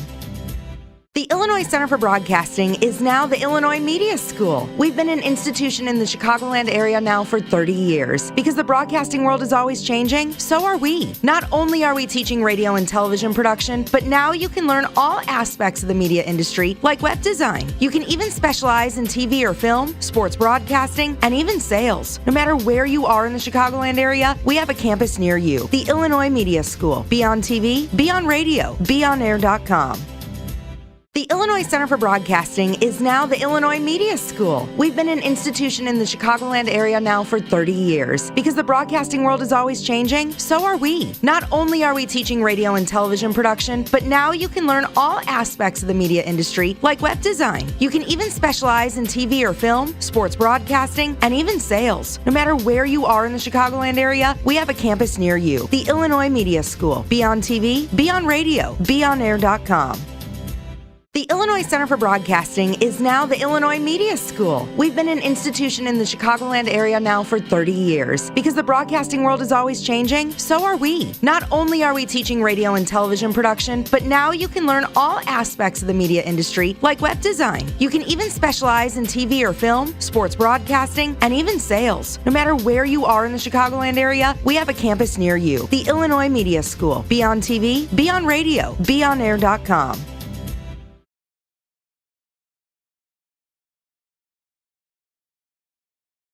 Andre Locke, how you doing? I'm okay, sir. All right. Yes. So, what a game. Can you kind of wrap up what's going on and what's taking place? Well, right now it's our first championship, first season as a team. Okay. So we just finished. Blessed as always. I seen that you're a little hobbled. Can you give us an idea of Pain what is kind for of the weak. where did the injury occur? 2 weeks ago. Oh, 2 weeks ago. Yes. So you battled it through this? Yes. All right, I had man. no choice. My team need me, so I do what I have to do. Yes, sir. Do what I have to do to help my team win, succeed. That's all I can do. I hear that. I Yes. hear that. No problem. And we got the DB right here. Chris Durr. Chris Durr. Yes, And sir. I seen you. You had a lot of smack talk. Did you feel like you got into any of the wide receivers' heads? I feel like I got everybody here. That's Okay. what I do. All right. I get to the game early. I find the offensive coordinator. Okay. And the starting receiver, and I test them, see how they act. I thought I talk a little smack, and usually I win that battle. All right. You was even talking smack to me today. Oh, yeah. You got it like that. I wish I would have knew you was the cameraman. I mean, with the interview, man, I would have been nice to you. No, it's cool. It's Yeah. cool. I totally understand, man. Well, it's been a pleasure covering you guys for today. Go celebrate. Have a great time. All right, thank you, sir. Thanks a lot. Thank you so much for having Yep, us. for sure. Yes, sir. Enjoy Thank it. you. Also, thank the Chaos for having us as well. Okay. Great game. All right. Yeah. Excellent. For sure. That's us. Back to you guys. All right, thanks, Brooks. Entertaining interview, might want to say, but I tell you, that's two sides of the ball. You got the elation, and then the chaos. Right, they're still sitting down there. I believe that's is that Mr. Young that's down there. Yes, it does. I do believe it is, sitting down there by himself, taking the moment in. He's been on the team. He knows the feeling. He knows that feeling that the Ducks are feeling right now. But some of that news that Brooks brought us there, great job there. Learning that Andre Locke was hobbled the whole game just puts it even more into perspective. We saw his athleticism with the injury he spoke about. He's a dynamic player. Very humbled too. When you listen to him talk, and you got to feel good for those guys. They played well. They have the championship, and again, the Chaos. They'll be back next season, stronger than ever, like we know that they can be. Yep, it was real cool hearing Andre mention thanks to the Chaos having him out here, this being the Chaos's home field here at Benedictine. But it does wrap up what was a great season, a great championship game. The Ducks do come out and win the championship in their first season as a program in the league. Yeah, I tell you, hats off to them. Congratulations to both teams. Chi-City winning the championship.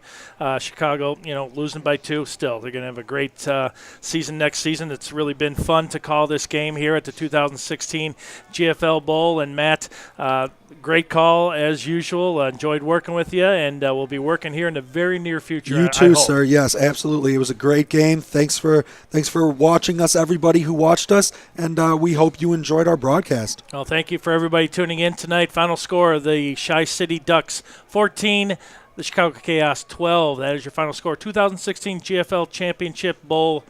Everybody have yourself a great night. Thanks for watching.